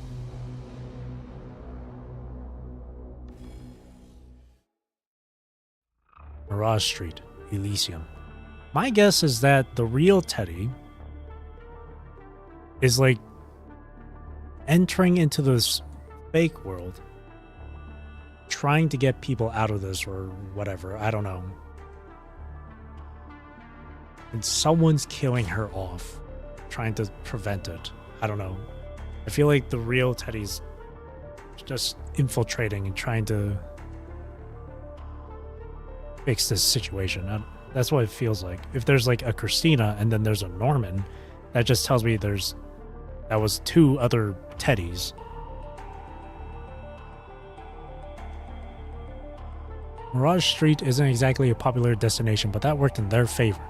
It only took Teddy and Mono 3 hours to track down Norman's location.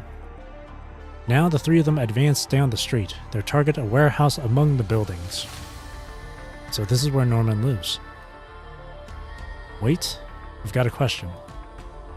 Why a warehouse? The other Christina had one too, right? Maybe supernatural tentacle creatures that bend the water itself just have a thing for warehouses. Right. Sorry, dumb question. An embarrassed look washes over Moore's face as his shoulders slump. Clearly, Teddy isn't as detached as she was pretending to be. Their conversation falls away as they reach the warehouse entrance. Wano comes to a sudden halt. She knows we're coming. Wano looks up at the corner where a security camera silently watches the three of them. Let's knock. That's pointless. Wano reaches for the access panel. A double beep answers her, and the electronic lock disengages with a sharp clunk. She tries to slide the door to the right, but it won't budge. There's a physical lock. Before the others can speak, Wano is already pivoting. With a full rotation of her body, she drives her heel into the stubborn lock in a brutal, practiced arc. Whoa! The lock shatters. Moving in. With those words, she rushes inside. We're just here to ask a few questions. Isn't she a bit on edge? Beats me. They follow Wano as she bursts into the warehouse. The interior is Spartan, not by design but by neglect. It holds only the barest essentials for survival, a hollowed-out shell of a living space. From deep within the warehouse, a door slams with a percussive bang. Norman was already on the move. Oh, this is just perfect. Muttering under her breath, Teddy follows Wano as she shoves the back door open and bursts outside. The moment Teddy steps outside, a primal alarm screams within her. Something's wrong.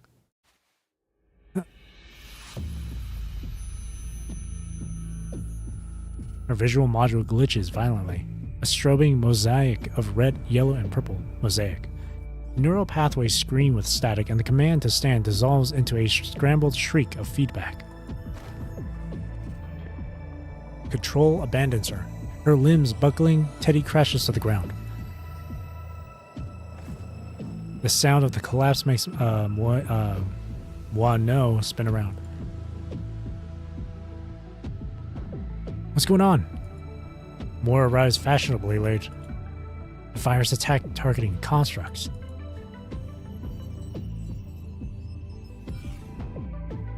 Wano works quickly, purging the virus from Teddy's systems. 30 seconds later, Teddy's eyes begin to refocus. You okay? Yeah, more of a nuisance than a threat. Just meant to slow us down. Now let's go.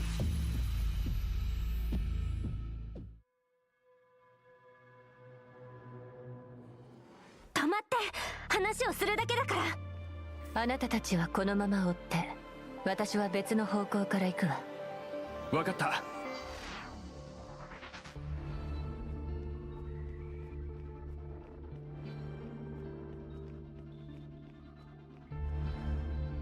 そんなことで私を止められるとでも？バグ発見。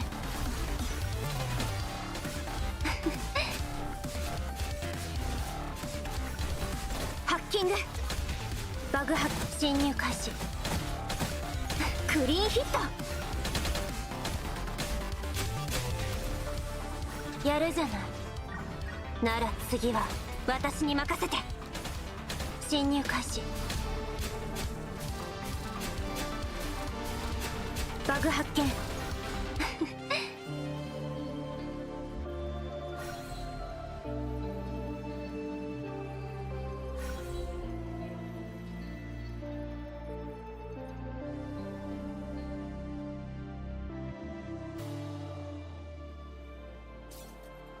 Yeah, just another Teddy.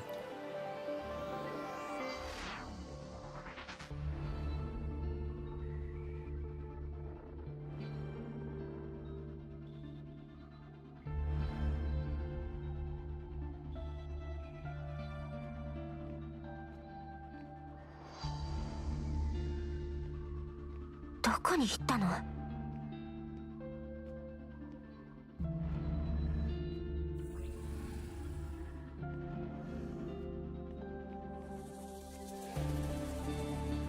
Vital fluid, she's injured too. These machines are doing more than just getting in her way.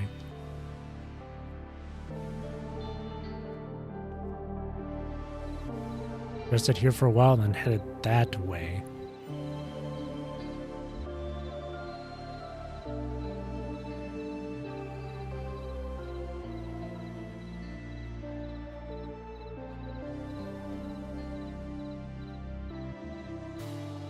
ここから逃げたっぽいな。追いかけよう。急ぎましょう。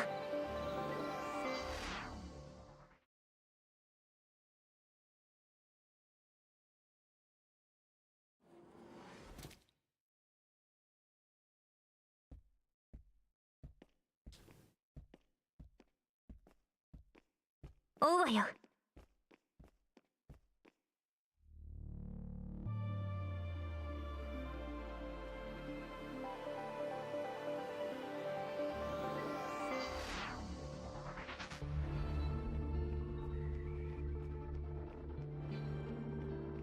どうしてここにも暴走した機械体が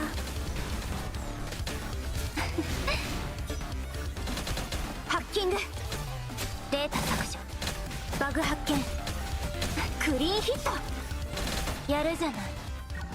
なら次は私に任せて。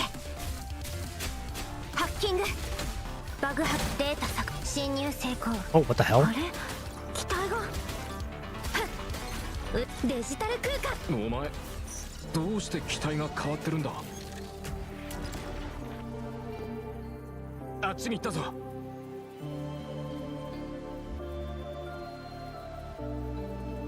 Oh, the textures.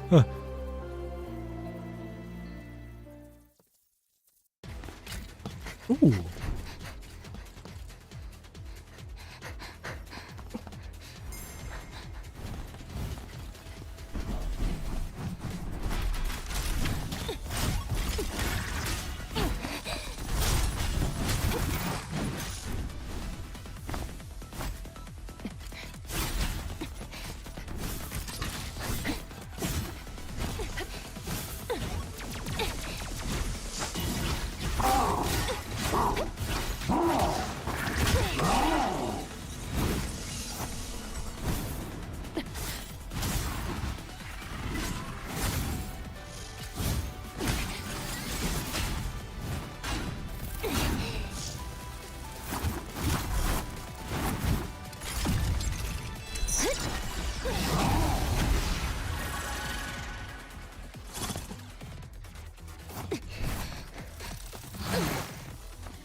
Okay, well that's a little extreme.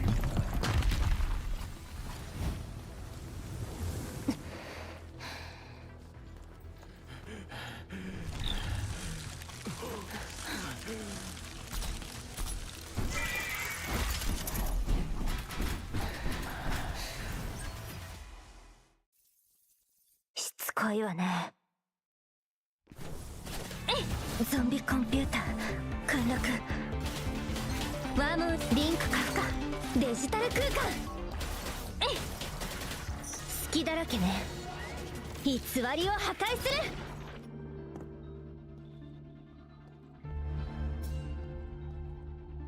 一体あそこで何が。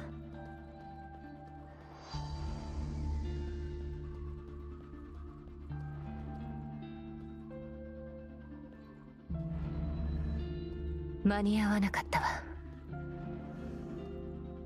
私は先に戻るからお周りを確認しておいて。写真を撮って記録しましょう。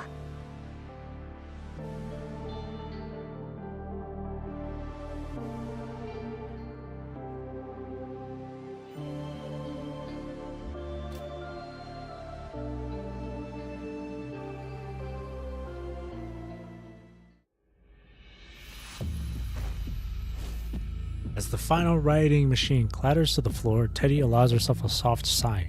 She steadies her breathing, preparing to take stock of the changes to her frame.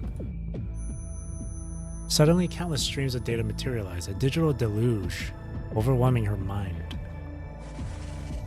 Her visual module flickers, projecting scenes she can't remember.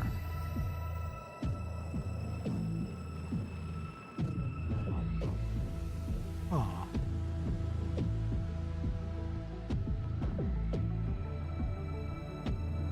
Protocol decryption is complete. Initiating hijack. A familiar voice reaches her ears. Is it someone important to her? Who are those people? Blind followers, unrealistic dreamers, and practitioners with hollow ambitions. Is it a conversation from the past? Can't believe you didn't tell me you were going to upgrade your frame. This suits you so much better. Brainless idiots. That's how I feel whenever I'm on Twitter. The final image shows a friend swinging a light blade toward her. Ah, so this is where the mockery took place.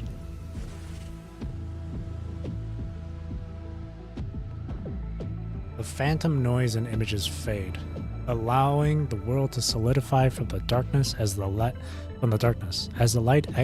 last echoes die. Reality comes into focus.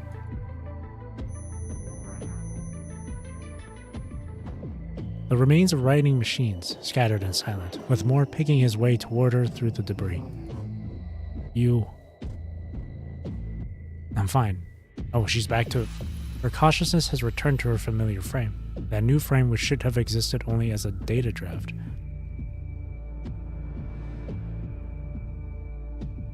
A new frame that should have existed only as a data draft. Why did this concept come so naturally to my mind? Where's one no? In the alley up ahead. With a nod, Teddy makes her way into the alley.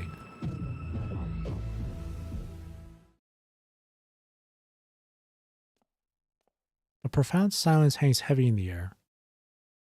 Has she managed to stop Norman? Or have they both run off somewhere? Yeah. A stabbing pain pulses through her mind again. Is it a lingering effect of the virus trap? The hallucinations are returning, visual static and auditory whispers fraying the edges of her consciousness. It whispers, offer up a bear. She is about to enter the alley. It whispers, bring back the spark of the divine. What's so wrong with losing yourself in illusion? Are you sure you want to go in? What? It's already too late.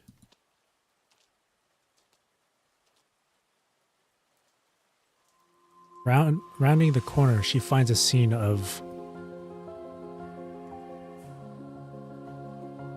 devastation.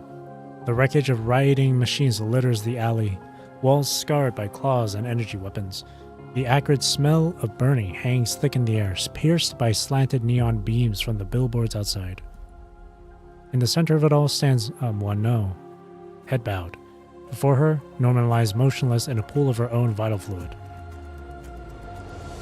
Disheveled strands of lavender hair hide Moineau's expression.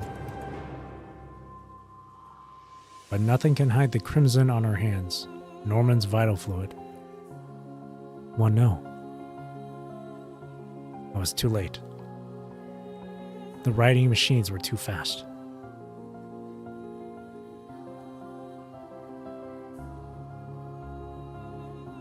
Dokes meme. Moineau's voice reaches Teddy, flat and distant, as if through a faulty connection. Maybe her audio sensors are failing.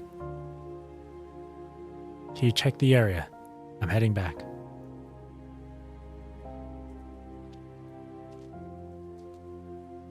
She melts deeper into the alley and vanishes within moments. Teddy is now left alone with Norman's corpse. Crimson vital fluid, the same fatal wound as Christina's, a clean, precise strike through the chest, piercing the core. The scorched bionic skin and melted components mock her with a silence that screams. Huh, you have offered up another bear. Now you can start asking, what were you looking at, Norman?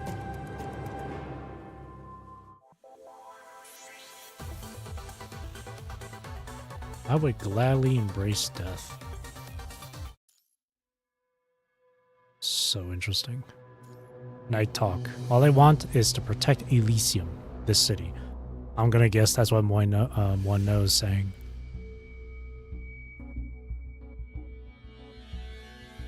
Okay. Okay. I think I have an idea of where this is going. Elysium at night. A full moon bathes the city in a silent silver glow. On a quiet rooftop, Steady stands motionless, her eyes fixed on the distant, icy specks of starlight. The sound of familiar footsteps approaches from behind, but she doesn't turn. "Yeah, I brought some drinks." She lifts the plastic bag in her right hand, its weight testifying to the few cans of synthetic alcoholic, electrolyte, and black tea inside. "Yours is the black tea. Not exactly the right time or place for a proper brew, so you'll have to make do." After passing a can of black tea to Teddy, Wano settles in beside her and pulls out an electrolytic vape. "Keep sucking on that thing and you'll need a new pair of lungs before you know it." Wano offers a nonchalant smile, then exhales a plume of vapor. She vapes. That'll get them replaced. It's not like there's a shortage of bionic parts.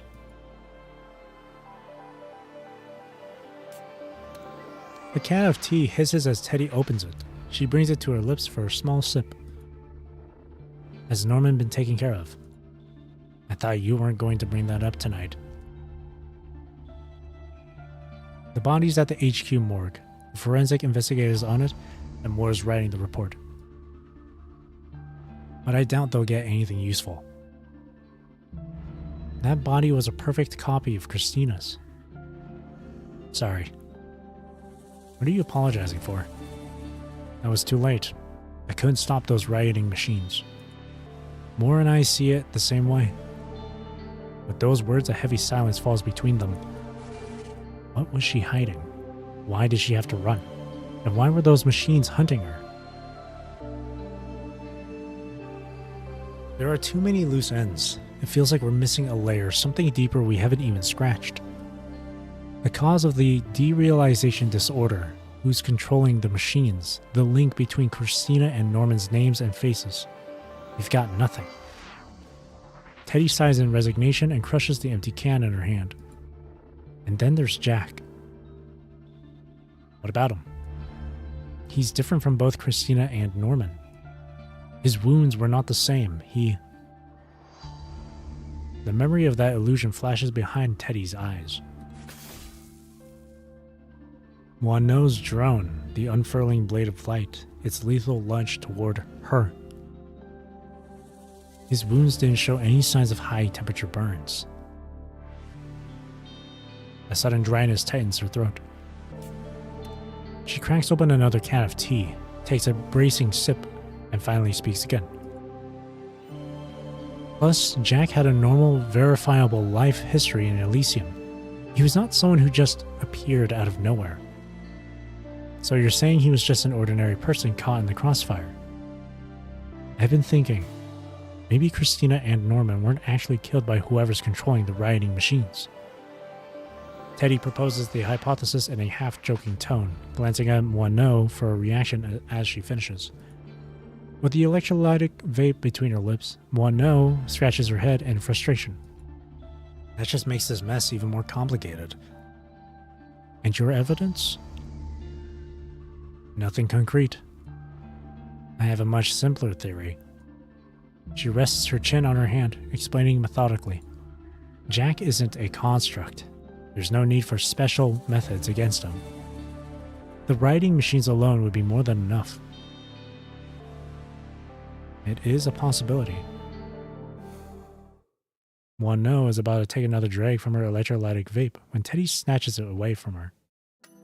Teddy raises the device to toss it into the plastic bag, then freezes. She pulls it back, her eyes narrowing as she examines it. What's this even feel like? A mischievous grin spreads across Wano's face. Want to try it yourself? Never mind. Can't have a minor vaping. Teddy rolls her eyes, tossing the vape into the bag like it's offended her. Minor. I've told you, you have no talent for jokes. Clouds drift in the distance, slipping away at a pace too slow for the eye to truly capture. Wano stares, her gaze unfocused, and exhales a perfect smoke ring, She watches silent as the breeze unravels it into nothing. Sorry. When it exhales a perfect smoke ring, I just thought of this really funny video clip I just remembered.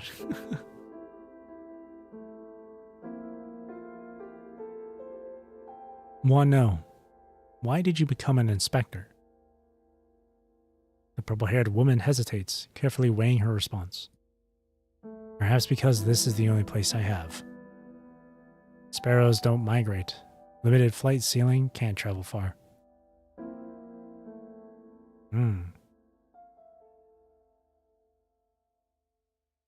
Hang on a second.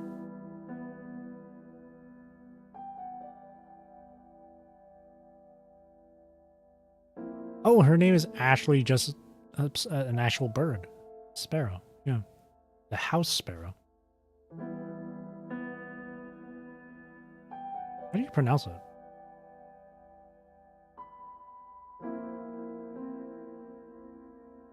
Oh, I was right. I was pronouncing it completely correct. Moineau. Yeah. It is pronounced moineau, yeah. I've been pronouncing it correctly. Moineau. Just from the spelling, I figured it was like French or something. So I kind of split the name in two parts. I split it as moi and then no. So I just call it moineau. Because the second half of the name, the no part, the O-E-A-U part, I would only... Whenever I see names with that sort of spelling, I always assume it's like some sort of like French pronunciation. I was right. One no.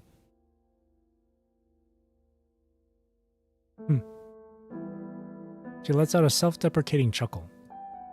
All I want is to protect Elysium, this city. I was right. That was her that said it. Years ago, a younger Moineau had posed a question to that figure. Father, why is the city called Elysium? In Greek mythology, there's said to be a paradise called Elysium. I hope this place can become a similar sanctuary for those who need it. When that day comes, you'll be able to run freely here, under every sunrise and sunset. The feeling when you pronounce something correctly without outside input. You'll be like a bird, flying freely. Too bad I'm just an unwinged bird. She murmurs, the words too soft for Teddy to catch. What did you say? You know, I've always envied you. You got to choose. Becoming a construct, leaving your family behind, escaping the cage.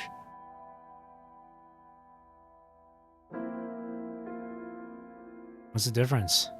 I just traded one cage for a slightly larger one. And now even Babylonia, that slightly bigger cage, has crumbled to dust.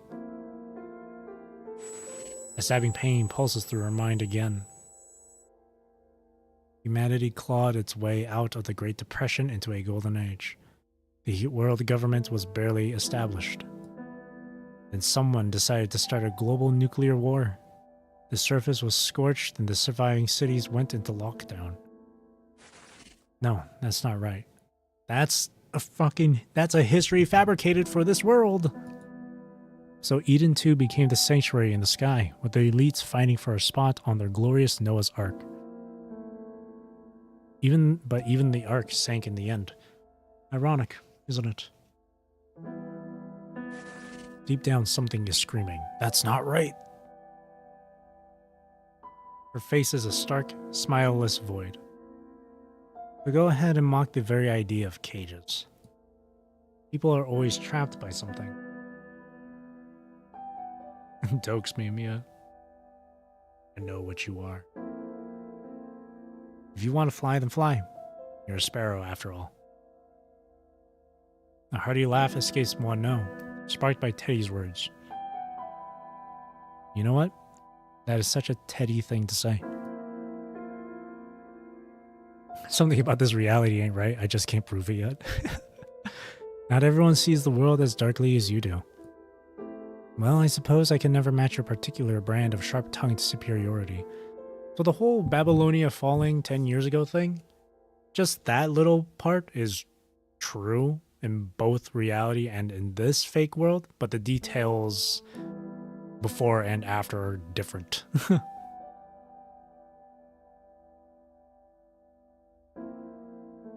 Well, actually, I don't know. Now I don't know.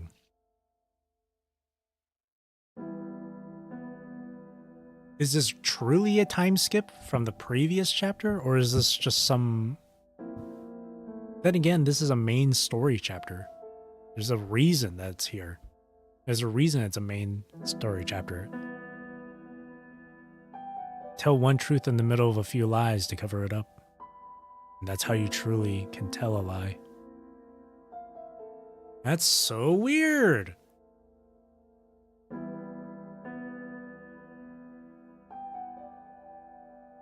It has me thinking, I can't tell now if this really is a 10-year time skip. Obviously, this is still a fake world they're in, but I wonder if the whole Babylonia fell and 10 years afterwards did actually happen because of the previous chapter. Like, why else would this be a main chapter? I always figured that when I watched the PVs for this, I always figured that it was just like a floating record or something, because it just seemed like it.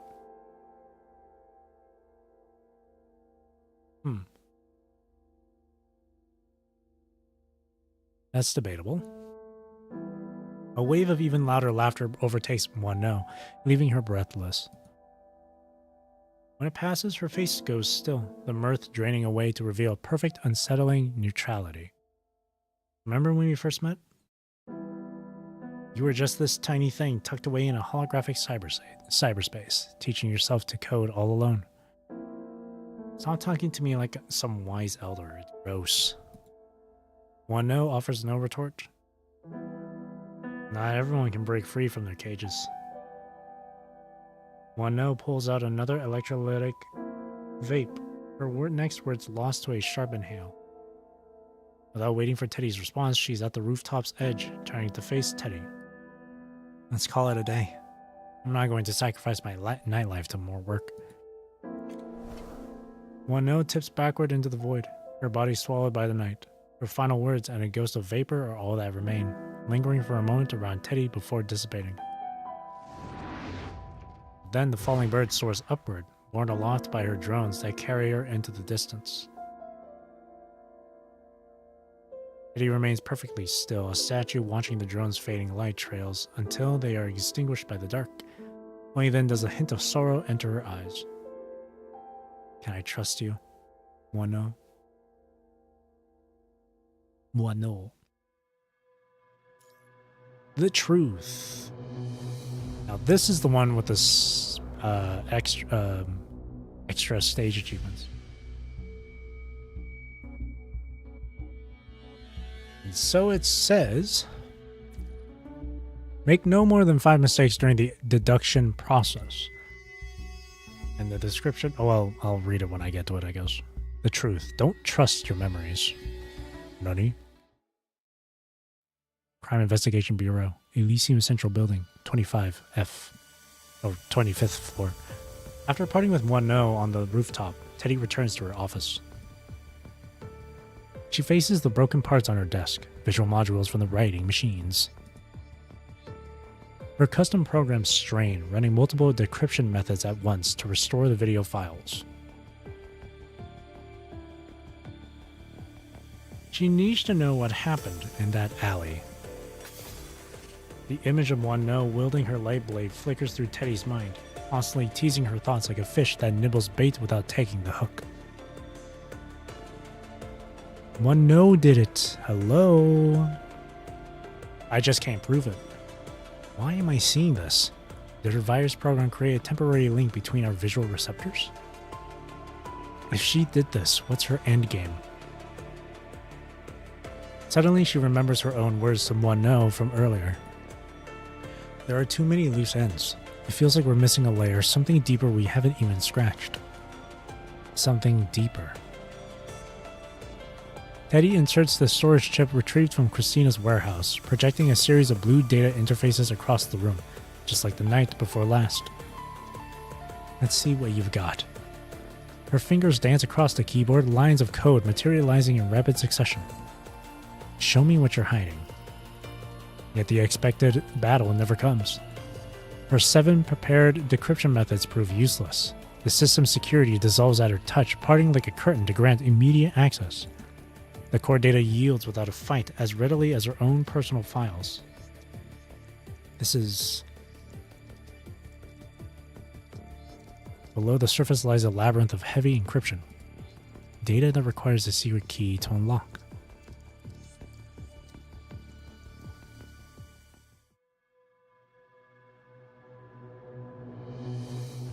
Kakushi暗号機どうやって解読すれば。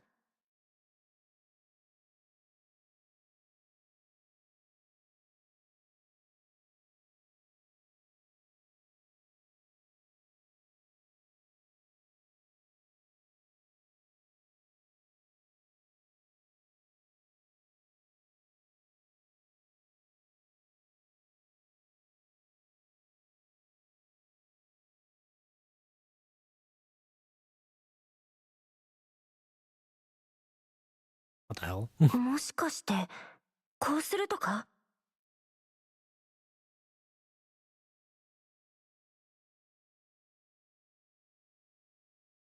We're hacking. クリスティーナのやり方を試してみる。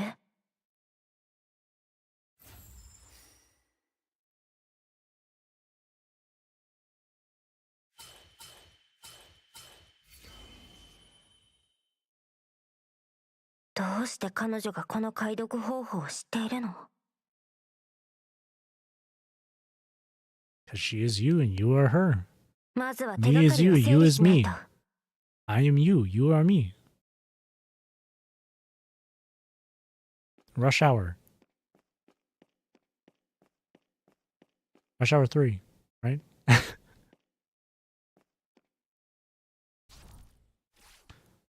Okay. The hell is this? So let me read this. It says, when there are 3 options, choose the first 2. When there are 4 options, choose the first 3. These are the Teddy sitting, choose all. Question mark silhouette. 1 connects to 2 and 6, 2 to 4 and 5, 3 to 4, 5 to 7. What the fuck?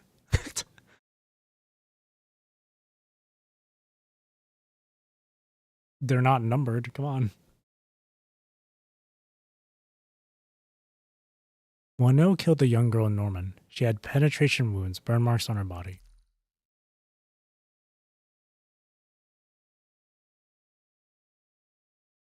Oh, I see.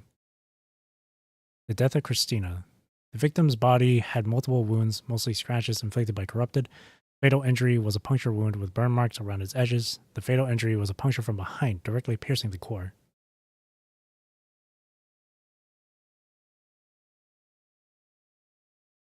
It ain't gonna be a Rush Hour 3 reference.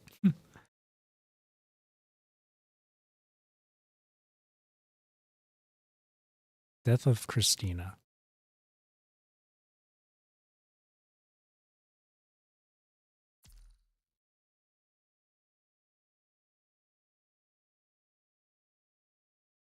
Mysterious corpse in the sewers.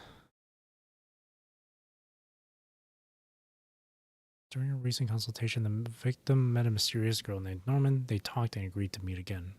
Yeah. Victim suffered from derealization disorder, frequently consulted with a psychologist. Yes. The victim was killed by corrupted in the sewers. After the victim's death, corrupted began gathering in the sewers. That's false. The victim had few social connections. They recently met a young girl named Norman and arranged to meet, but were killed by corrupted. The victim suffered from derealization disorder and had consulted multiple times with a psychologist named John. John Punishing. It does say when there's 3 choices, pick the first 2.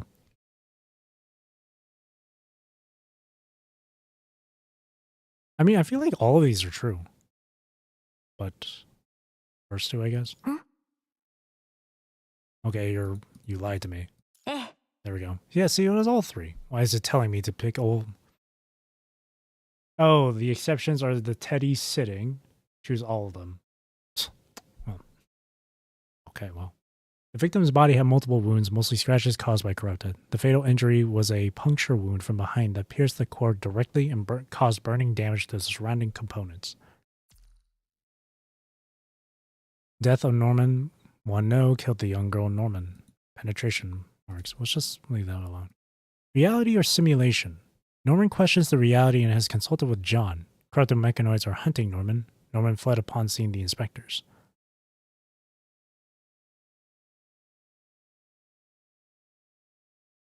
Set to pick the first two on that one.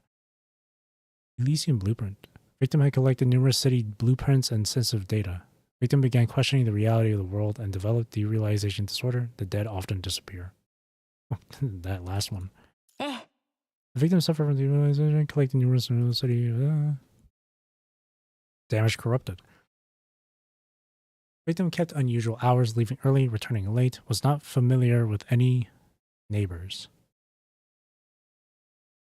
During the incident, neighbors heard glass shatter and saw shadows, unfamiliar with the victim. Didn't report it until later on, I would assume it says. Corrupted mechanoid corpse was found at the scene. Evidence suggests at least 2 corrupted attacked the victim. Eh.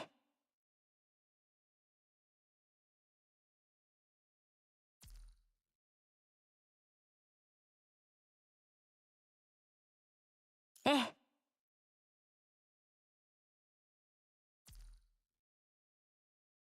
And this one apparently choose only the first one.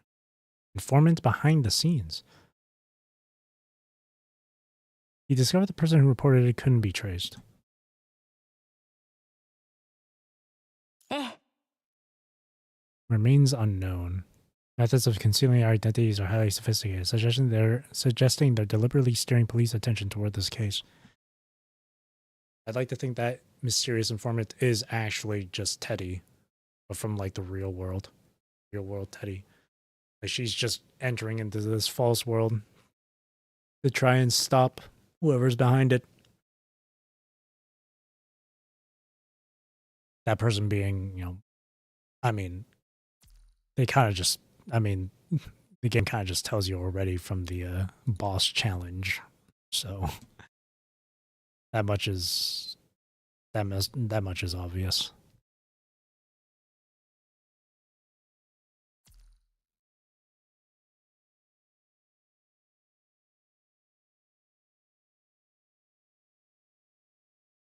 Oh, I didn't do this last one. 手がかりは整理できたわね。次は答えを導き出さないと。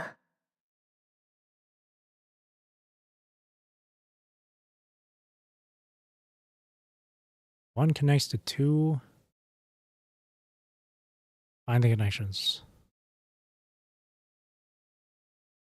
Like it says 1 connects to 2 and 6. But like how is it numbered? Like top, middle, and bottom? Or is it done like vertically?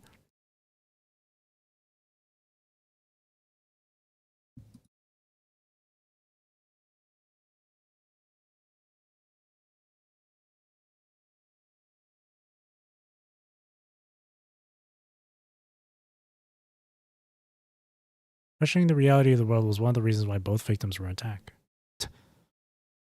All events have been fully calculated. You now need to find the connections between them.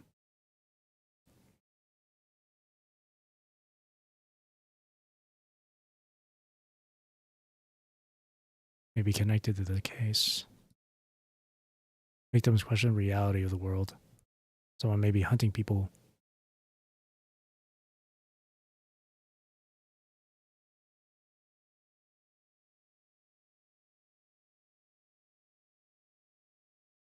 Three to 4. Victim was attacked by corrupted mechanoids. Despite being injured, managed to kill one attacker, chase away. Then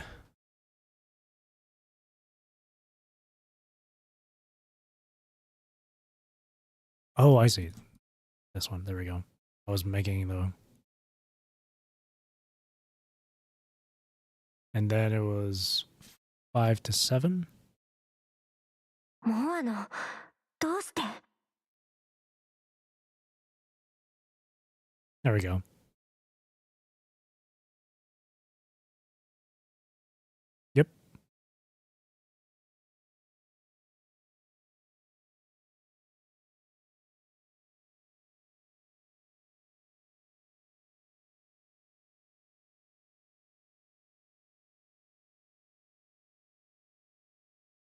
そろそろ話をしましょう、モアノ。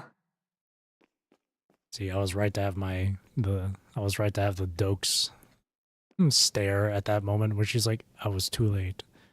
They got to her. The machines got to her. I was like, I'm sure they did.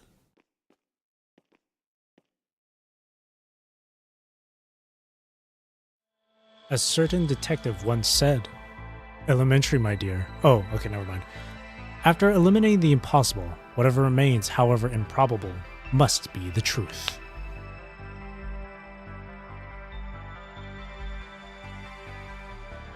Morgue, Crimes Investigation Bureau. The harsh white light is blinding, flattening everything beneath it into what seems like a two-dimensional plane. Teddy stares at the two corpses bearing her own face. An inappropriately dark joke surfaces.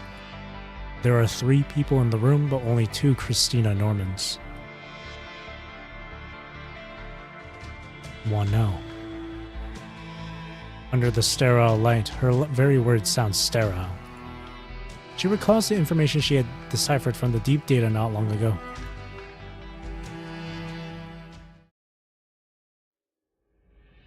Her decryption program successfully extracted video files from a rioting machine's visual module.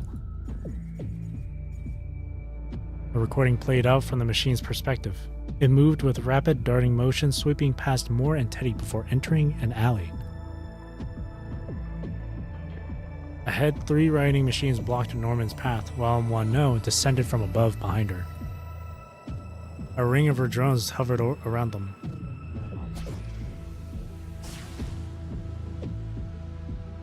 When the rioting machine charged, its blade aimed at one no's back, she didn't even flinch. Her drones swiveled, targeted, and fired autonomously, their energy beam piercing straight through the mechanical assailant.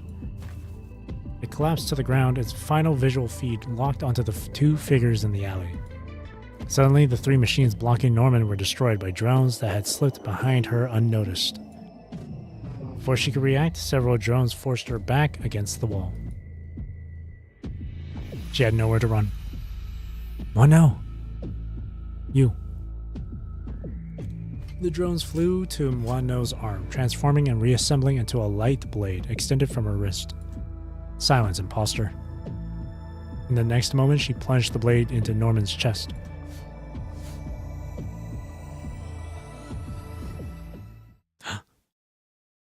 Teddy gasped violently, as if the blade had pierced her own chest. In response, a stabbing pain pulsed through her mind, a lingering symptom from Norman's viral attack.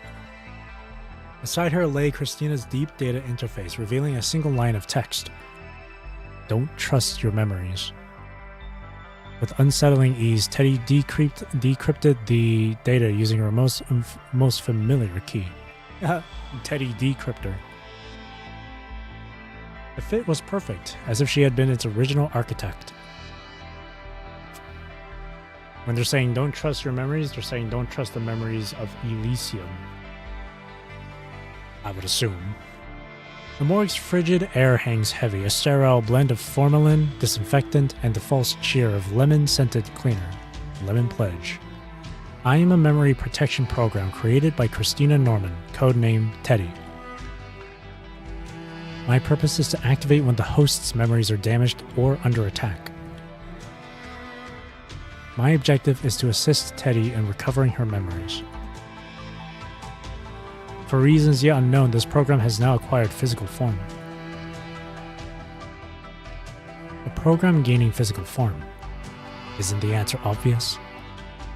That also explains my frame change. Teddy lets out a bitter chuckle, her fingers tracing the cold stainless steel surface. In her vision, the material world peels away, revealing the skeletal truth beneath. All of it is just programs, just code. Then, from down the corridor come the familiar footsteps. With each one, she feels a sickening thud in her chest, as if a fist is closing around her heart.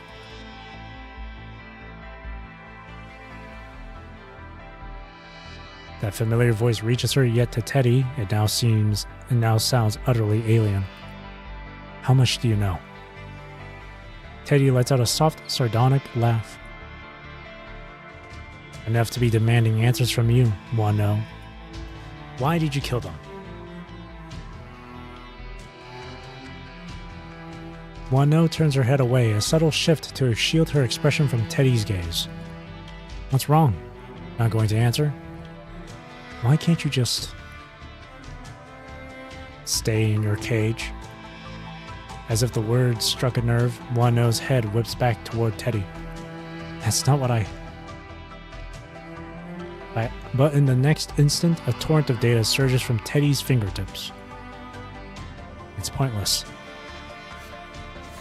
Wano's response catches Teddy off guard as she effortlessly deflects the DDoS flood attack. What? Just sleep. Tomorrow, everything will be back to normal. Darkness engulfs Teddy's vision. In her final moment of consciousness, she reaches for Wano, grasping at empty air. Behind her, from the stainless steel surface she touched, a dormant program is already infiltrating her systems. After all, everything here is just programs and code.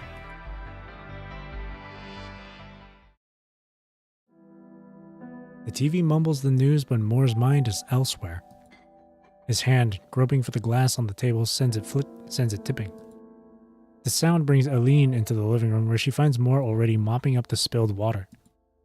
What's wrong? Thinking about a case? Yeah.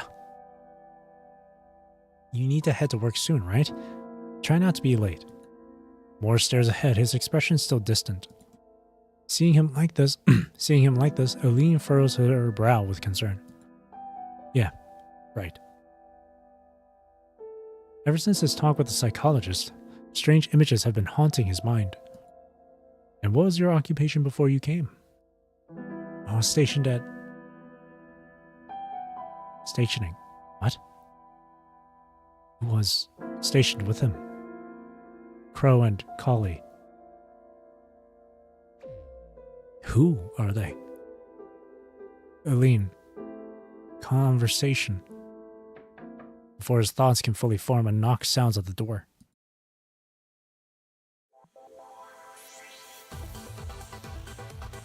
Detective, this is common sense.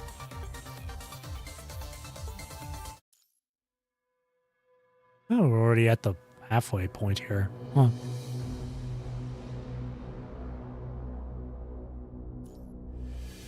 Prelude. Who are they? I think because it's still shorter than usual, I think I'll still, end it off after the Node 10 part. That way I can get some extra rest for tonight. And then finish this tomorrow. Or... Well, actually...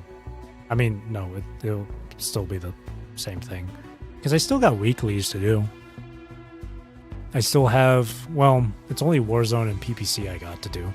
Oh wait, Norman got reset as well.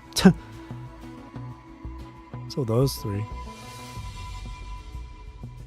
I guess what I could do, after Node 10, I can do Warzone and PPC, and then call it a night, I guess. And then tomorrow, finish the chapter, do Norman after I finish the chapter. Prelude. Who are they? Babylonia. 2 months ago. Go! Reality! Maybe. Seated in the office chair, Nicola held himself with ramrod straightness, his fingers drumming a steady, impatient rhythm on the tableau. He prided himself on his impeccable military bearing, a standard he upheld with ruthless self-discipline. But today, a faint line of anger was carved between the brows of the military commander-in-chief. While his face seemed an unreadable mask to most, it betrayed a subtle, simmering fury to anyone who knew him well, such as Hassan! And that fury went unanswered. The president of Babylonia and Nicola's friend Hassan had stood him up. Oh, they wanted you to go on a date? Just kidding. Nicola's rhythmic tapping ceased as he slammed a fist on the table, surged to his feet, and marched straight to Hassan's office. God damn it, he's late!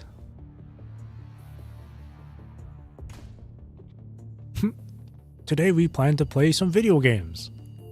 He flung the door open and demanded an answer, his voice low with contained anger. I've been waiting in the conference room for a full 20 minutes. Have you forgotten the meaning of punctuality? Or perhaps that anger was no longer contained. The commotion snapped Hassan out of his trance. He tore his gaze away from the document he'd been staring at blankly. Oh, my apologies. Has it really been that long? Striding to the desk, Nicola glanced at the document in Hassan's hands. Hassan passed it to him without hesitation, and Nicola gave it a cursory look. He recognized the document he had already reviewed long ago. This damage assessment report detailed the aftermath of the Gestalt data wall breach, focusing primarily on the destruction of the A1 airport terminal. Now we get to know what happened after the whole ordeal. To this day, that shattered petal of Babylonia remains unrestored. I don't get it. That crisis is over. Why are you still looking at an old report? This was 2 months after. 2 months after the ending of 37, I guess. Hassan heaved a deep sigh, his response tinged with unmistakable melancholy. In just a few short years, Babylonia has faced multiple attacks that threatened its very foundation.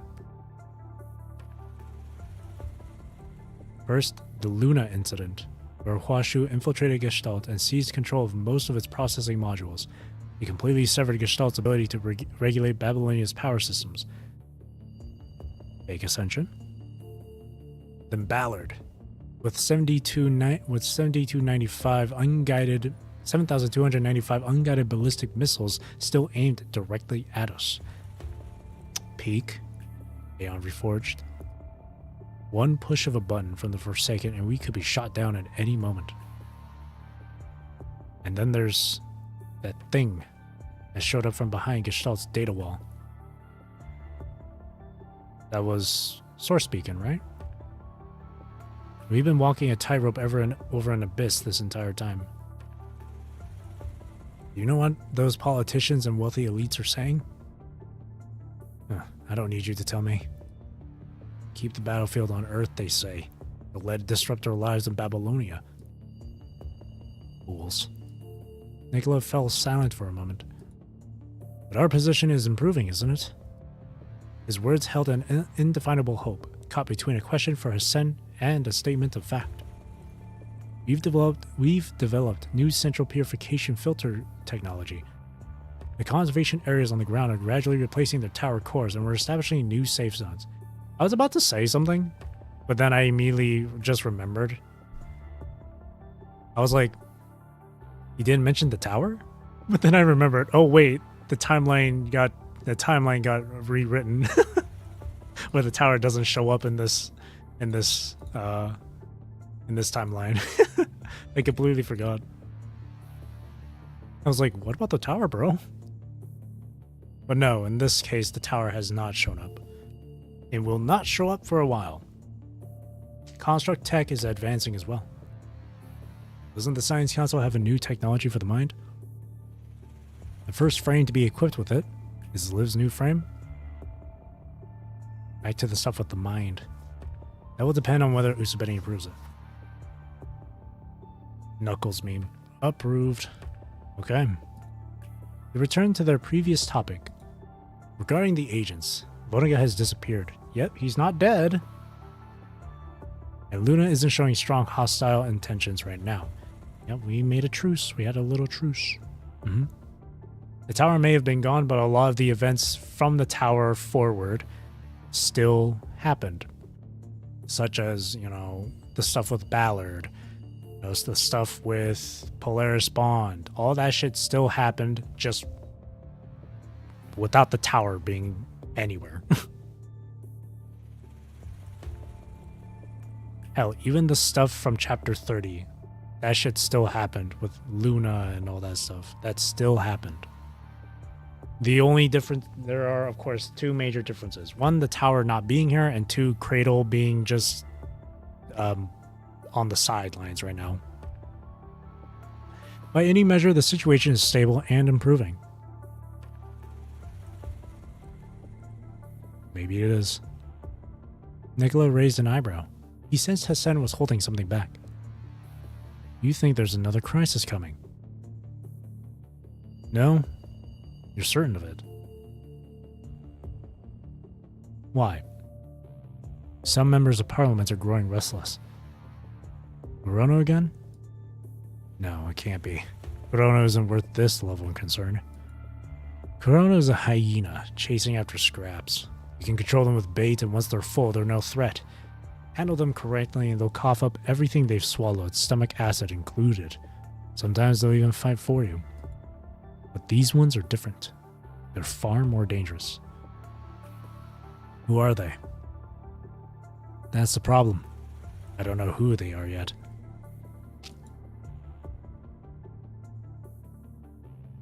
You don't know yet. He spoke slowly, giving each word weight. I'm not exactly a prophet here. For everyone's sake, I hope you're not. But you are Hassan, the legendary Hassan the Undefeated. Holy shit! I am Hassan, Blade of Babylonia, and I have never known defeat. The long-forgotten title from Nicola's lips gave Hassan pause, his expression softening with a hint of nostalgia. That's just an empty title from the past. It's not worth mentioning. There's something else that's been on my mind. This guy can handle the tower all on his own, I betcha. It's about our cybersecurity here on Babylonia. Gestalt's. He started to ask if Gestalt wasn't enough, but the thought died as he recalled its dismal performance in recent years. Gestalt? Come on, man. Pick it up. I believe the digital domain will become a critical battlefield in the future. A look of realization crossed Nicola's face. So that's why Teddy's new frame got pushed through so fast. Because she's great at what she does.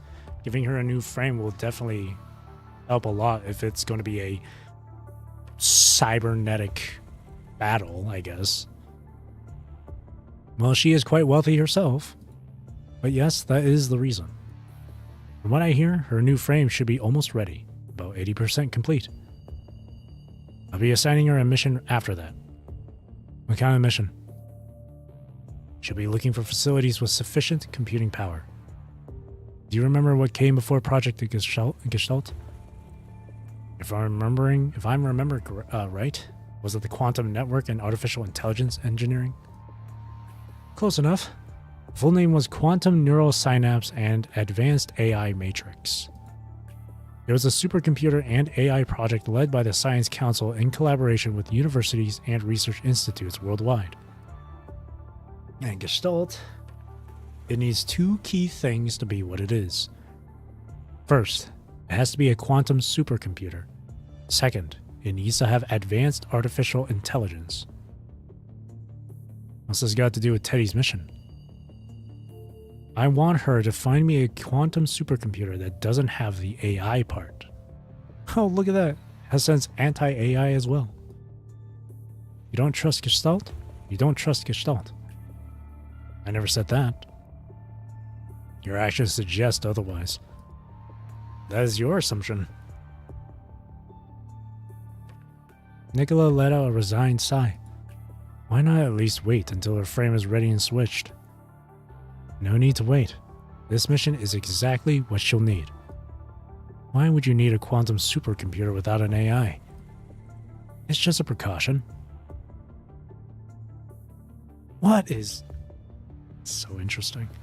Hassan pushed himself up from his seat and moved to the window, his eyes fixed on the profound darkness of space. What would you say is the real foundation, or the cornerstone of everything we've built here? Unity? Unity is the foundation of civilization. Flashback to Aeon Reforged. Strength. Wrong! It's unity! Nicola answered without a moment's hesitation. Strength, huh? Of course you'd say that. What's your answer then? Say it. Hassan offered no answer. God damn it. Instead, his gaze remained fixed on the distance, where a shimmer of brilliant stars pierced the infinite darkness. What are you really up to? Don't worry. In Hassan we trust. In Hassan we trust. He is the leader of humanity, after all. Goodness. In Hassan we trust. Alright. I think I'll stop here for today. Well, at least with the story. I think for this, I think for the remainder of the time, I'll probably do, ねえ、少し休んだら？私と一緒にサボれば誰も文句言わないわよ。 See, even Vera agrees I gotta get some rest. Thank you. Thank you, wife. The remaining time, I'll go through Warzone and PPC. And then tomorrow I'll finish the chapter as well as go through Norman Revival Plan.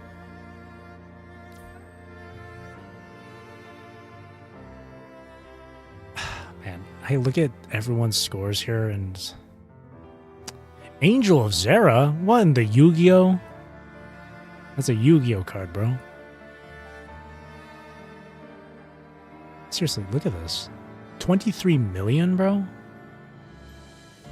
Let me see their numbers. What? Ow. How? How do you have that many points? No way. Crimson Frostlight. Hang on. Before I go through this, I'm just gonna quickly make a few changes and additions to the title. Warzone and PPC. There we go. Alright.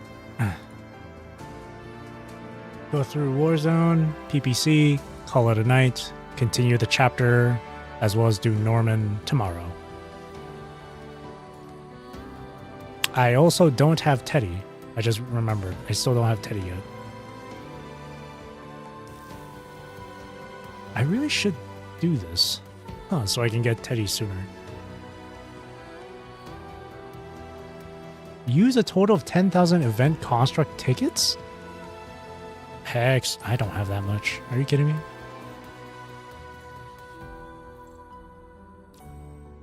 I'll also say this too, when it was the anniversary banner where you had like 100% rate up on a character, I didn't get anyone. Mainly because I just didn't have enough tickets. So that was a pain. That was really painful. Because I really wanted a copy of Vera. Don't have to get this one to get Teddy? Oh, I know. Oh, I know.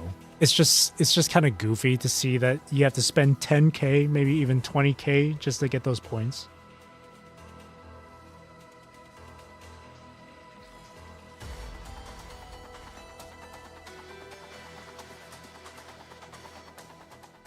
I guess it's just a way for people to get to her quicker.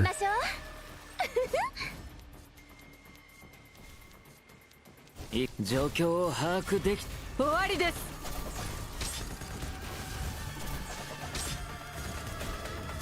逃げも隠れもさせないよ。さあ、最後の情けです。後ろは僕に任せて。生死の輪廻よ。か、生死競争。安寧の時。さあ、哀れで無駄なあがきよ。小賢しい。九竜は後ろ。生死の輪廻よ。冠をまとえ。生死競争。安寧の時。自由キャンバス準備完了。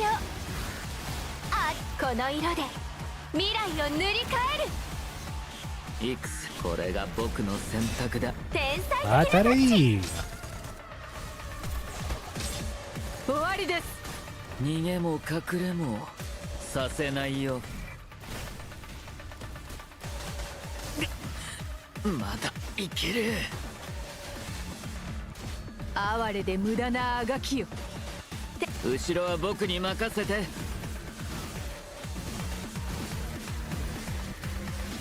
Oh no. 九竜はて生じ My の輪廻よ things. That's fine. 冠をまとえ。生じ競争安寧の時。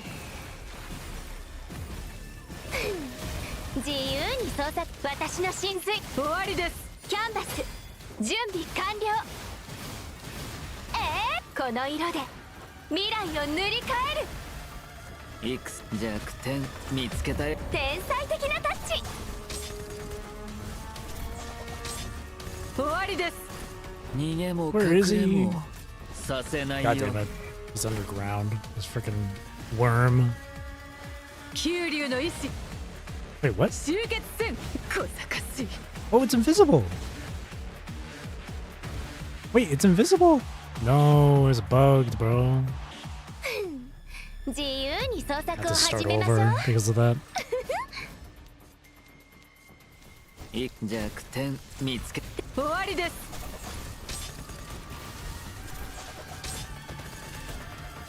逃 That was げ lame. も隠れもさせないよ。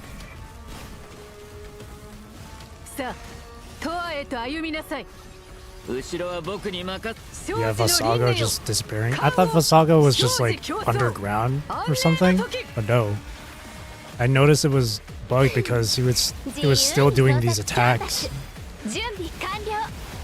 He was still flinging この dirt at 色 me. で未来を塗り替える。いくつこれが僕の戦。天才的なタッチ。逃げも隠れもさせないよ。哀れで無駄。最後の情け。天才的なタッチ。生じの輪廻よ。か生じ競争安寧の時。哀れ。さあ、トアへと歩みなさい。生じの輪廻よ。冠をまとえ。生 Yeah, じ she 競 feels 争 so much better with her signature. 自由に私の神髄見せて。キャンバス準備完了。この色 Part of で me is kind of thankful 未 that 来を Chu 塗り替える。 hasn't been replaced yet. That way I can actually 弱点 use her in full 状 power. 況を See, look, it's bugged. 終わりです。 Oh, there we go. 逃げも隠 As れ I も was saying, させない I'm kind of よ。 glad that Chu isn't replaced yet. I can use her in full power with her signature now. 天才的なタッチ。生じの Because 輪 I've had 廻 her よ。 for so long. But also for so long, I didn't have her sig until 安寧の時。 like last month. さあ、最後の情け。哀れで無駄なあがきよ。生じの輪廻よ。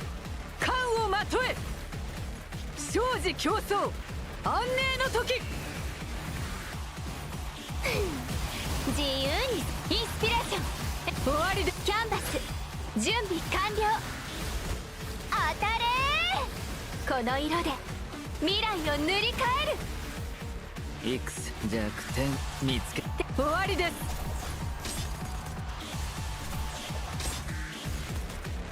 逃げも隠れもさせないよ。哀れで。さあ、天後ろは僕に任せ。生じの輪廻よ。生じ競争安寧の時。さあ、最後の情けです。小賢しい。哀れで無駄な。後ろは僕。天才的な。生じの輪廻よ。冠をまとえ。生じ競争安寧の時。自由に創作。私の神髄ミキャンバス準備完了。私たちの物語は今始まったばかりよ。 Whoa, 2 mil.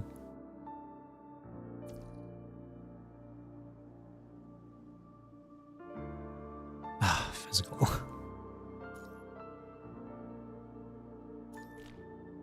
私のリズムお気に召していた I だけ still ると don't have 良いです either. が I still don't have both Selena's or Han Ying's signatures.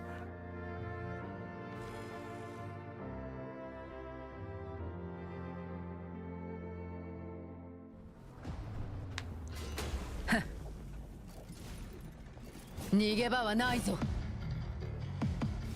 剣の調べ砲炎は戦慄にキス四面眉の金箔乱流と解く轟音に散れ残響に乗せて全て滅びなさい。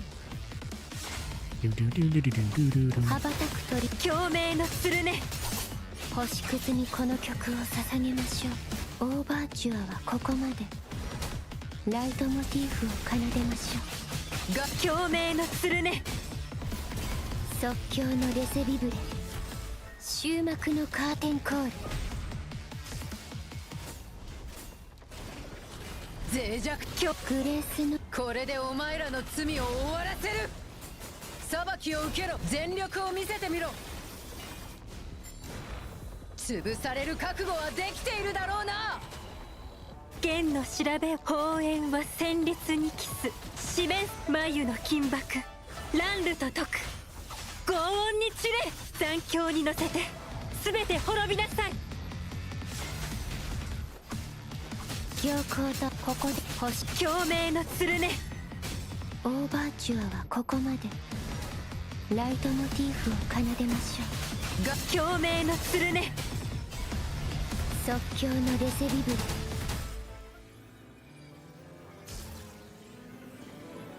グラーベフォルティッシモ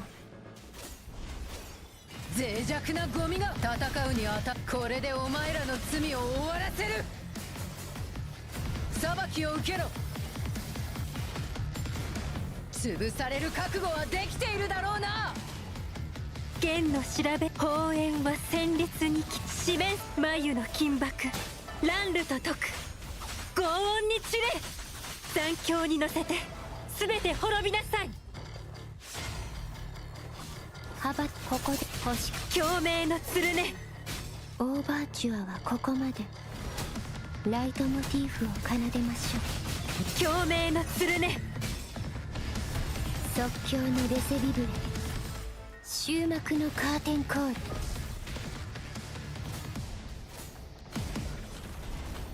グレースのこれでお前らの罪を終わらせる。裁きを受けろ。潰される覚悟はできているだろうな。剣の調べ砲炎は戦慄にキス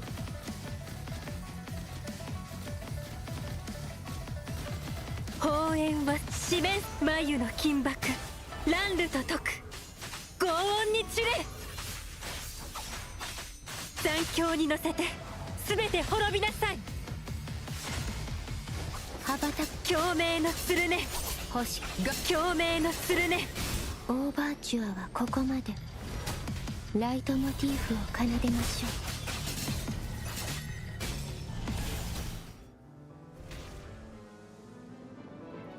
う。グラーベフォルティッシモ Wow, that was not even enough to get rid of the last enemy こ then. の音色たちが心地よいスコアを Physical team.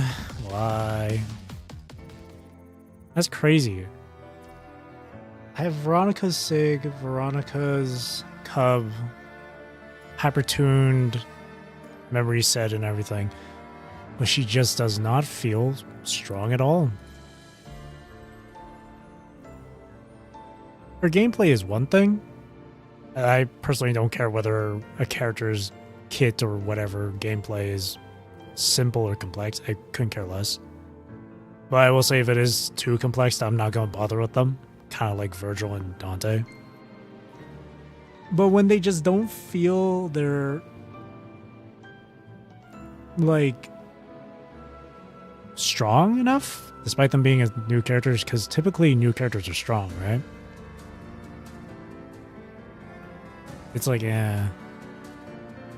As much as I really like Veronica for her character and stuff, and her design, gameplay-wise, not how she plays, but how she feels in terms of like the numbers, I guess. Just not good. It feels like you need her to be like SSS just to really get anywhere. Ignition.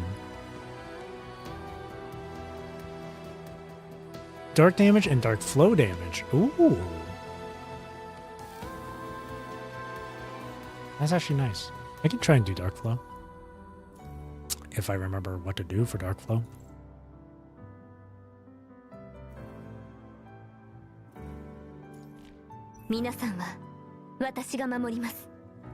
How do I do dark flow in Wata again? I have to hold down Sig. That much I know.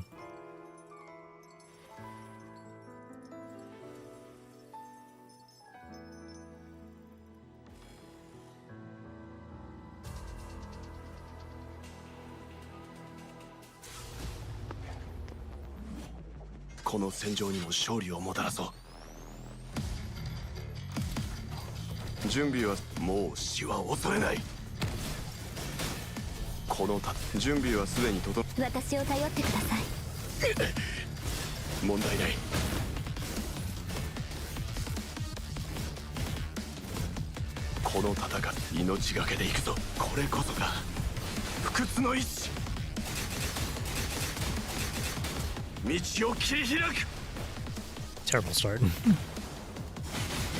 逃がさないわよ。集中攻撃。私を頼ってくだ。まだまだここからよ。はあ、年功最骨。あなたの最高の痛みよ。苦難を超え心を澄ませます。見届けなさい。これが私の意志。ようやく集中攻撃。神聖へと導きます。もう死は恐れない。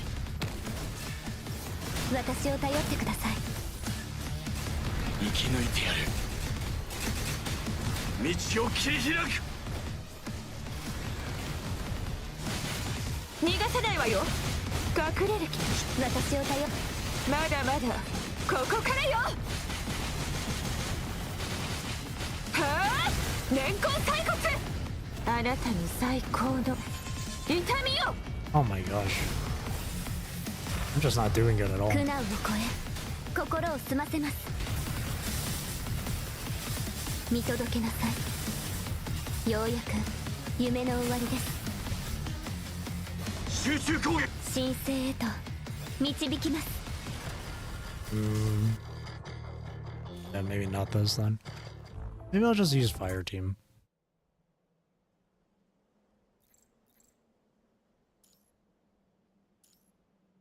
Yeah, screw Ignition. この戦い、グレーレーブンが先導します。 Are the memories correct? If they should be. It is my Dark Flow setup. It should be.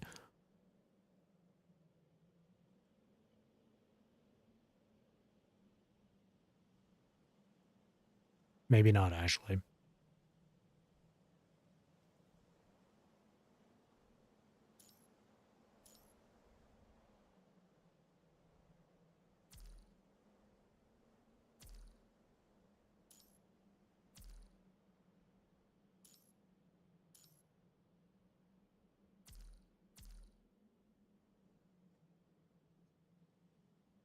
Maybe, I guess for Watanabe, I'd have to equip the Dark Flow stuff.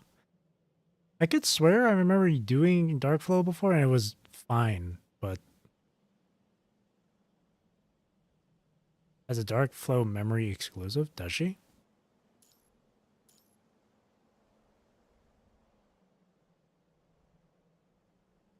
Point care?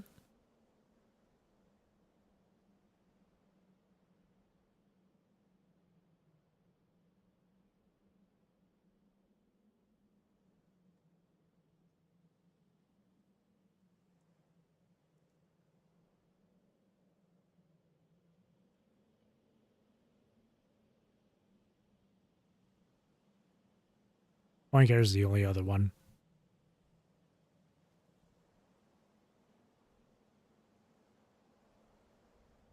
It does increase Dark Flow damage by a lot.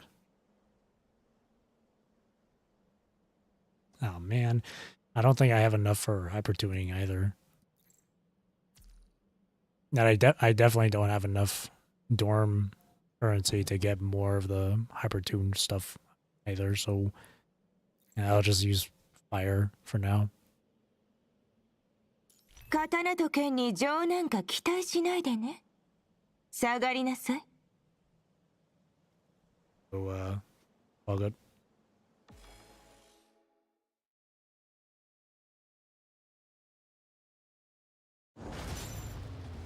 勝利こそが私たちの誓いです。集中攻撃。当たれ、集え、暁の光。黎明のように貫け、翼よ羽ばたけ。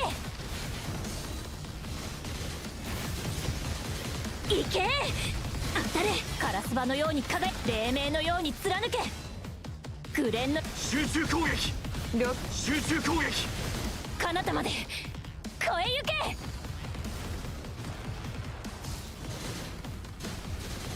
当たれ、行け、集え、暁の光。集中攻撃。翼よ羽ばたけ。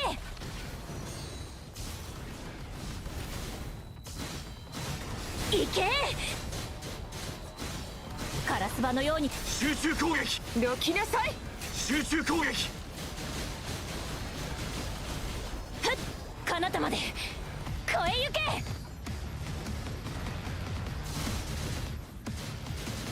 当たれ、行け、集え、暁の光。どきな、翼よ羽ばたけ。それ、行け、カラスバのように輝く、黎明のように貫け。 Oh, not enough. くれ、集中攻撃。どき、集中攻撃。彼方まで越え行け。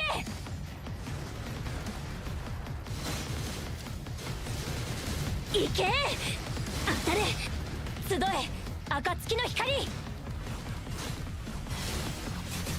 黎明のよ、どきな、翼よ羽ばたけ。当たれ、行け、カラスバのように輝く、黎明のように貫け。くれ、集中攻撃。どき、集中攻撃。彼方まで越え行け。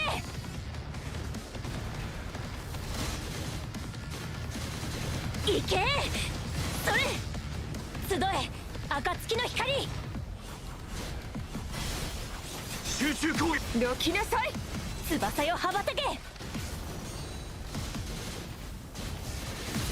当たれ、それ、カラスバのように輝く、黎明のように貫け。くる、集中攻撃。どきな、集中攻撃。彼方まで越え行け。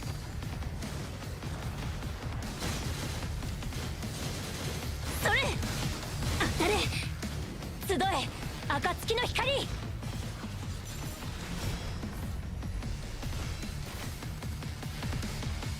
進みましょう。降りかかる苦難が全てなくなるまで。 There we go. 11th. Yeah, I like to think the majority of points are just from the affix stuff. Because holy shit. Actually, never mind. Oh, wow. Never mind. Whales, man. Fucking whales. New PPC, and it just had to be physical.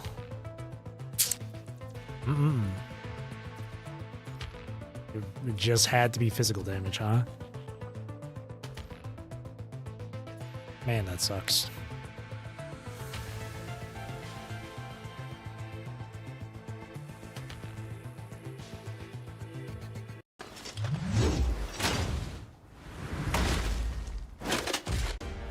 Ik これが僕の選択。終わりです。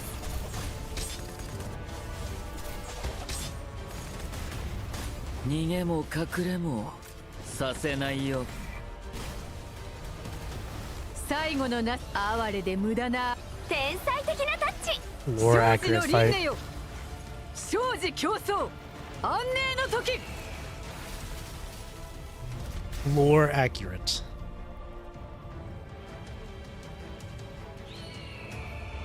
九龍の未来を共に見届けましょう。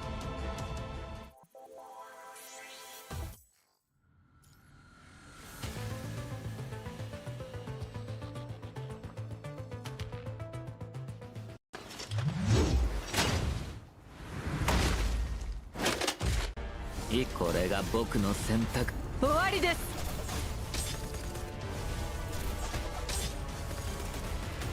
逃げも隠れもさせないよ。さあ最後の情けです。天才的な生死の輪廻よ、生死競争安寧の時。さあ小賢しい。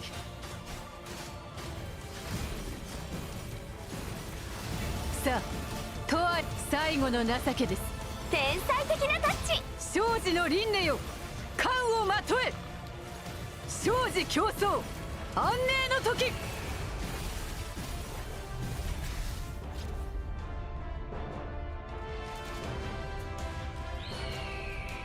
九龍の未来を共に見届けましょう。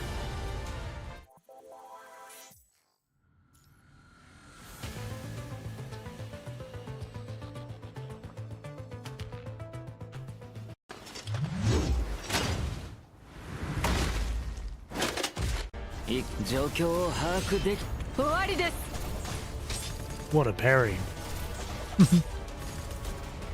逃げも隠れもさせないよ。最後の哀れで無駄。天才的なタッチ。生死の輪廻よ、生死競争安寧の時。最後の情けです。さあ永遠へと歩みなさい。生死の輪廻よ、冠をまとえ。生死競争安寧の時。自由にキャンバス準備完了。この色で未来を塗り替える。いくつ弱点見つけたよ。天才的なタッチ。終わりです。逃げも隠れもさせないよ。九龍の意志、九龍の未来を共に見届けましょう。 For the will of Kalong! Damn it. So close to 580. FELTs. Insufficient. Oh, that's right. I always do these on Saturday, so I have 9 attempts, but I forgot it's not Saturday, so I only have the 3 attempts.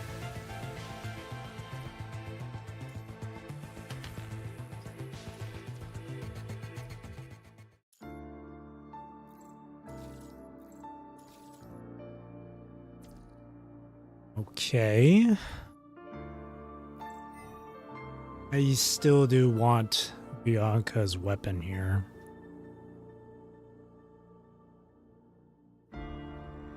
Hang on. For Bianca Crepuscule, it is weapon over cub, right? You want the weapon more than you do the cub, right? I still haven't hypertuned this either. There we go.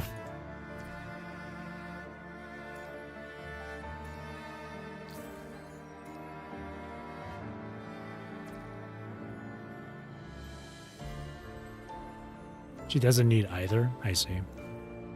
Well, she's only at S rank, but...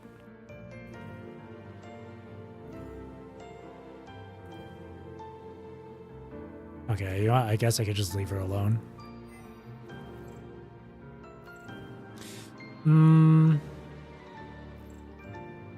Redeem. Alright. Oh no, are you serious? The pulls I did on the anniversary banner don't get carried over. Ah, well that sucks. I was like 40 pulls in from the anniversary banner. It doesn't get carried over? That sucks. Way to put salt in the wound, Kudo. Way to put salt in the wound. First, I didn't get anyone from the anniversary 100% rate up, and now the research counter doesn't get carried over.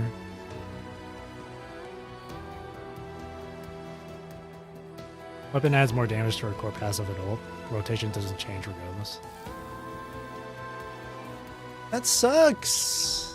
I really thought it would carry over, but it didn't. Really sucks.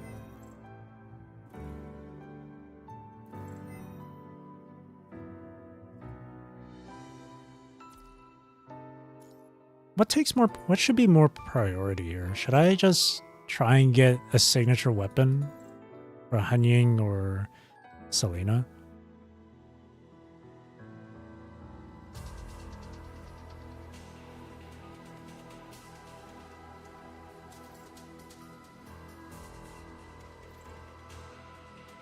Because all I need for Liv is just for Cub to be SS.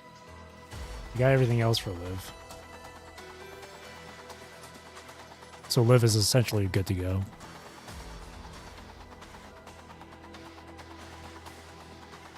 Both Selena and Hanying need their weapons. Ay, ay, ay, ay, ay.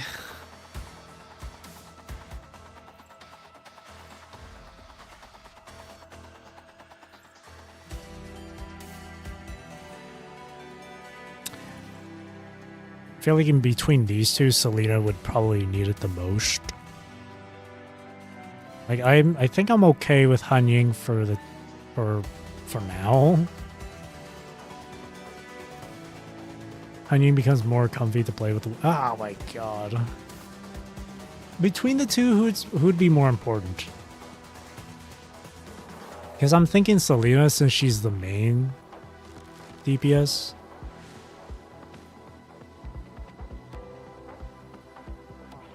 Also, yeah.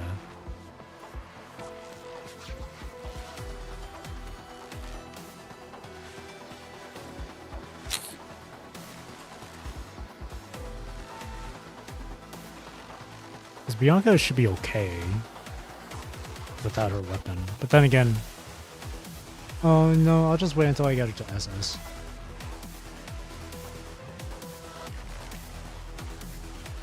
Alright.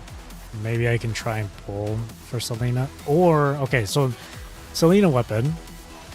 But then there's another thing. Should I try and get Nanami Star Trail? For Ignition? But then again, that's another character I have to start getting stuff for.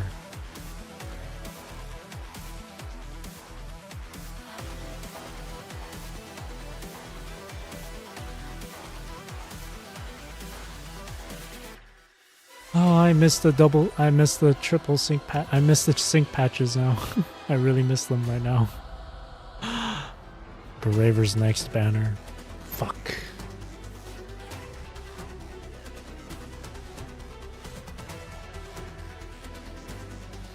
Nanami doesn't need her weapon. Cub. No, weapon or Cub fits on like 4 teams. Okay.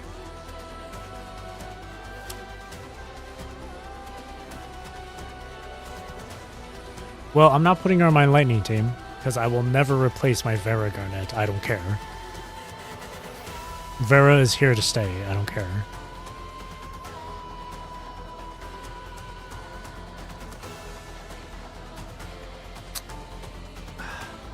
The Graver, man.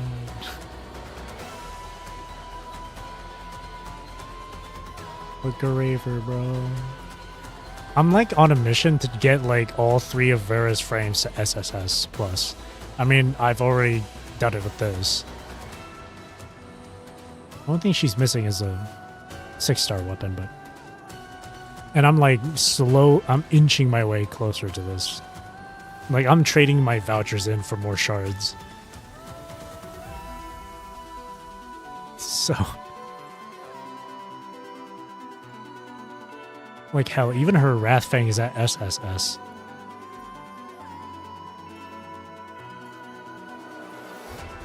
Okay, well, now I'm...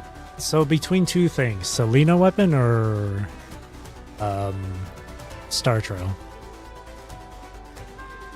So now I have to make a choice between the two.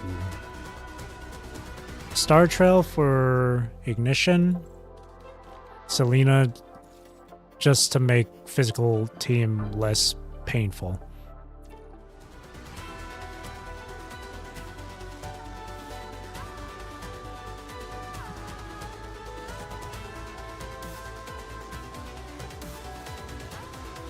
I feel like getting the Selena weapon would be more... Yeah, okay, yeah. I was leaning towards Selena. But can I get this weapon? Let's see. I need this, so...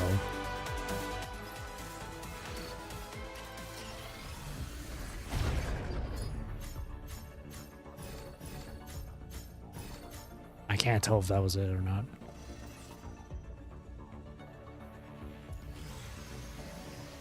God damn it.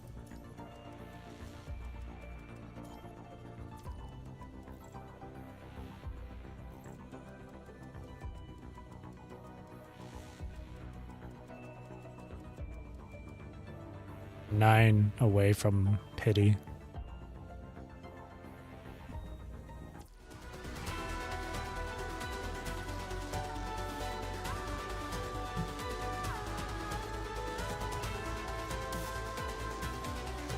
Well, at least I can do this. So, I can do this. I mean, at least this'll do. This'll help even just a bit.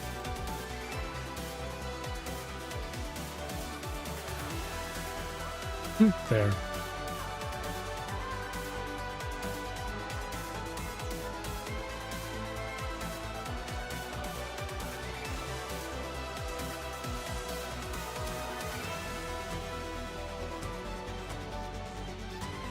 If you lose the 70-30.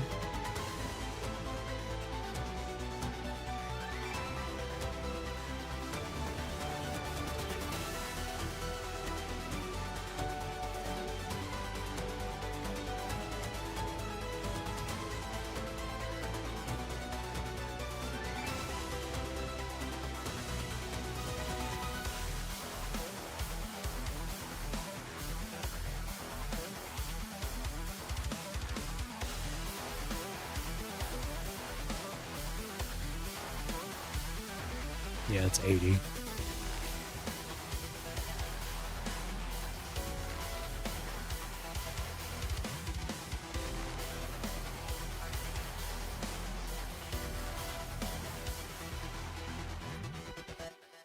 By the way, which one of these weapons would be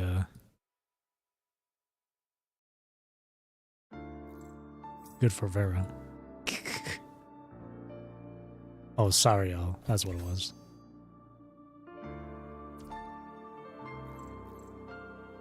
I mean, I can trade in any number of weapons from here. I could do this just to get Han Ying's resonance, I guess, for her weapon. Just need to trade him for 3. I mean, it's not much, but it'll do something. Oh, not 3, 2.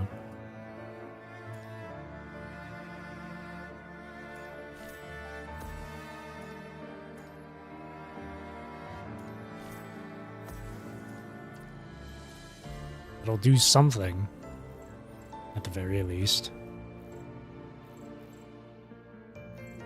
Should do the same thing for Wata. I don't have Wata's Sig either.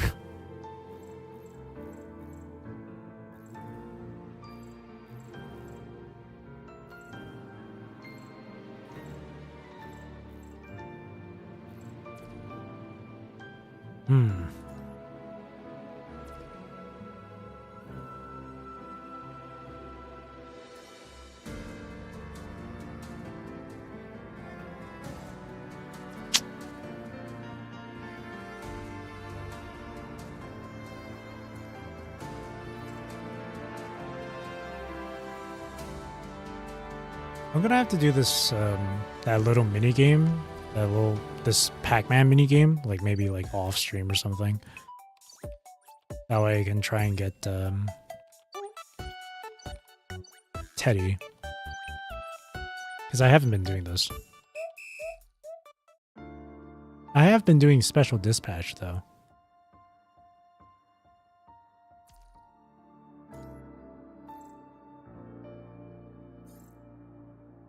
Yoink.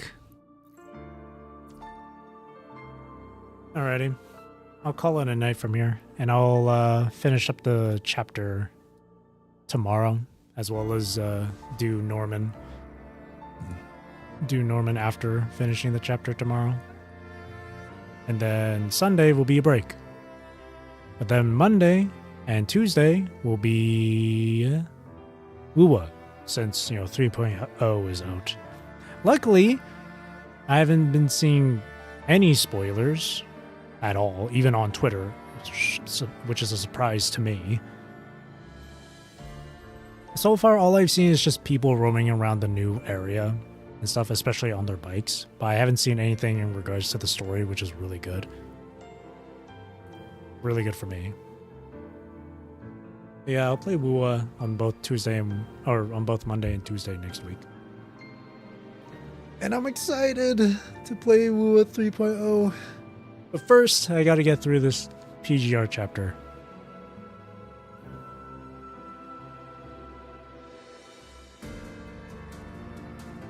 The slop channels vanished from your feed. Anytime I see those channels that are always anytime I see those slop channels, say for example the people who do all those leaks and all that shit, I always choose to not recommend them from my feed. And I don't see them very often on my YouTube app via my PS4 either. So it's been peaceful for me as well.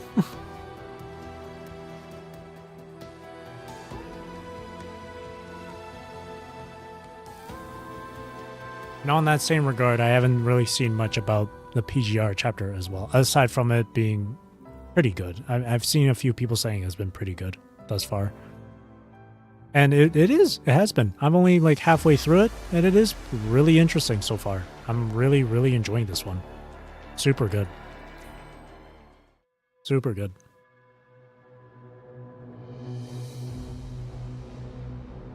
A lot of intrigue.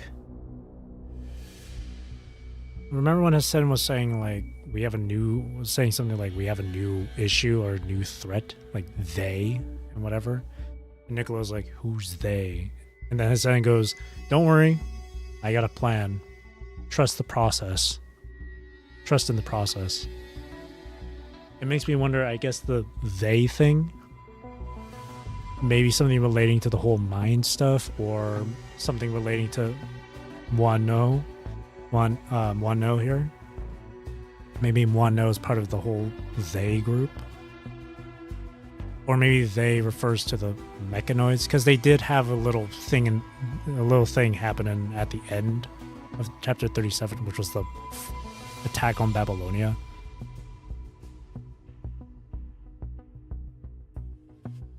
I don't know. Interesting stuff though.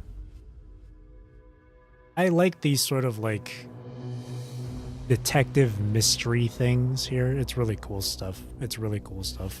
I enjoy it. It kind of reminds me of when a long time ago Fake Grand Order had this murder mystery event story that happened, and I was really into it and stuff. I thought it was really good and fun to read through. That's why I like this.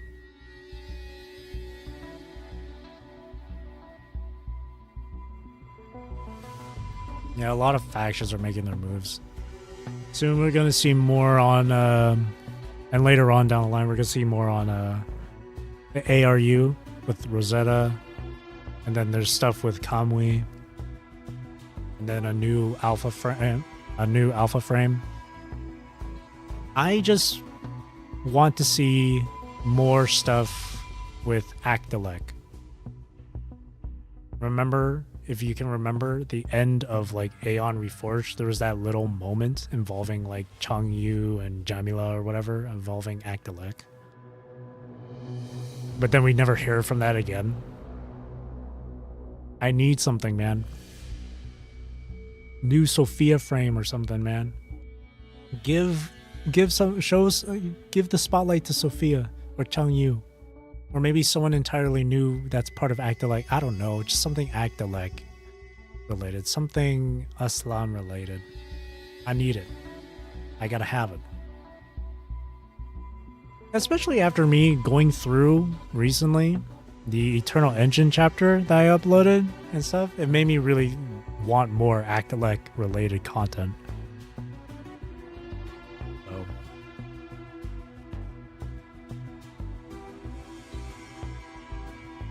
I would have been able to spread the red tide if it wasn't for those meddling kids. And that damn cub. Alrighty. So, that being said, that's going to be it for me for tonight. Thank you for watching. Thank you for chilling with me. Thank you for chatting with me. I really do appreciate it. Hope you have a great rest of your day or night, wherever you are in the world. Take care, stay safe, drink plenty of water. Hope you enjoyed the stream. See you tomorrow for the conclusion for Sightline Breach, Chapter 38, as well as the Norman weekly thing challenge. We're back into the mines. Actually, what is the team lineup for this real quick? Fire, ice, lightning, and dark. I'm fighting Lilith again this week. Okay. Fighting Lilith again. Alright. Again, thank you for watching, and again, I hope you enjoyed the stream. See you tomorrow then. Thank you. Bye-bye.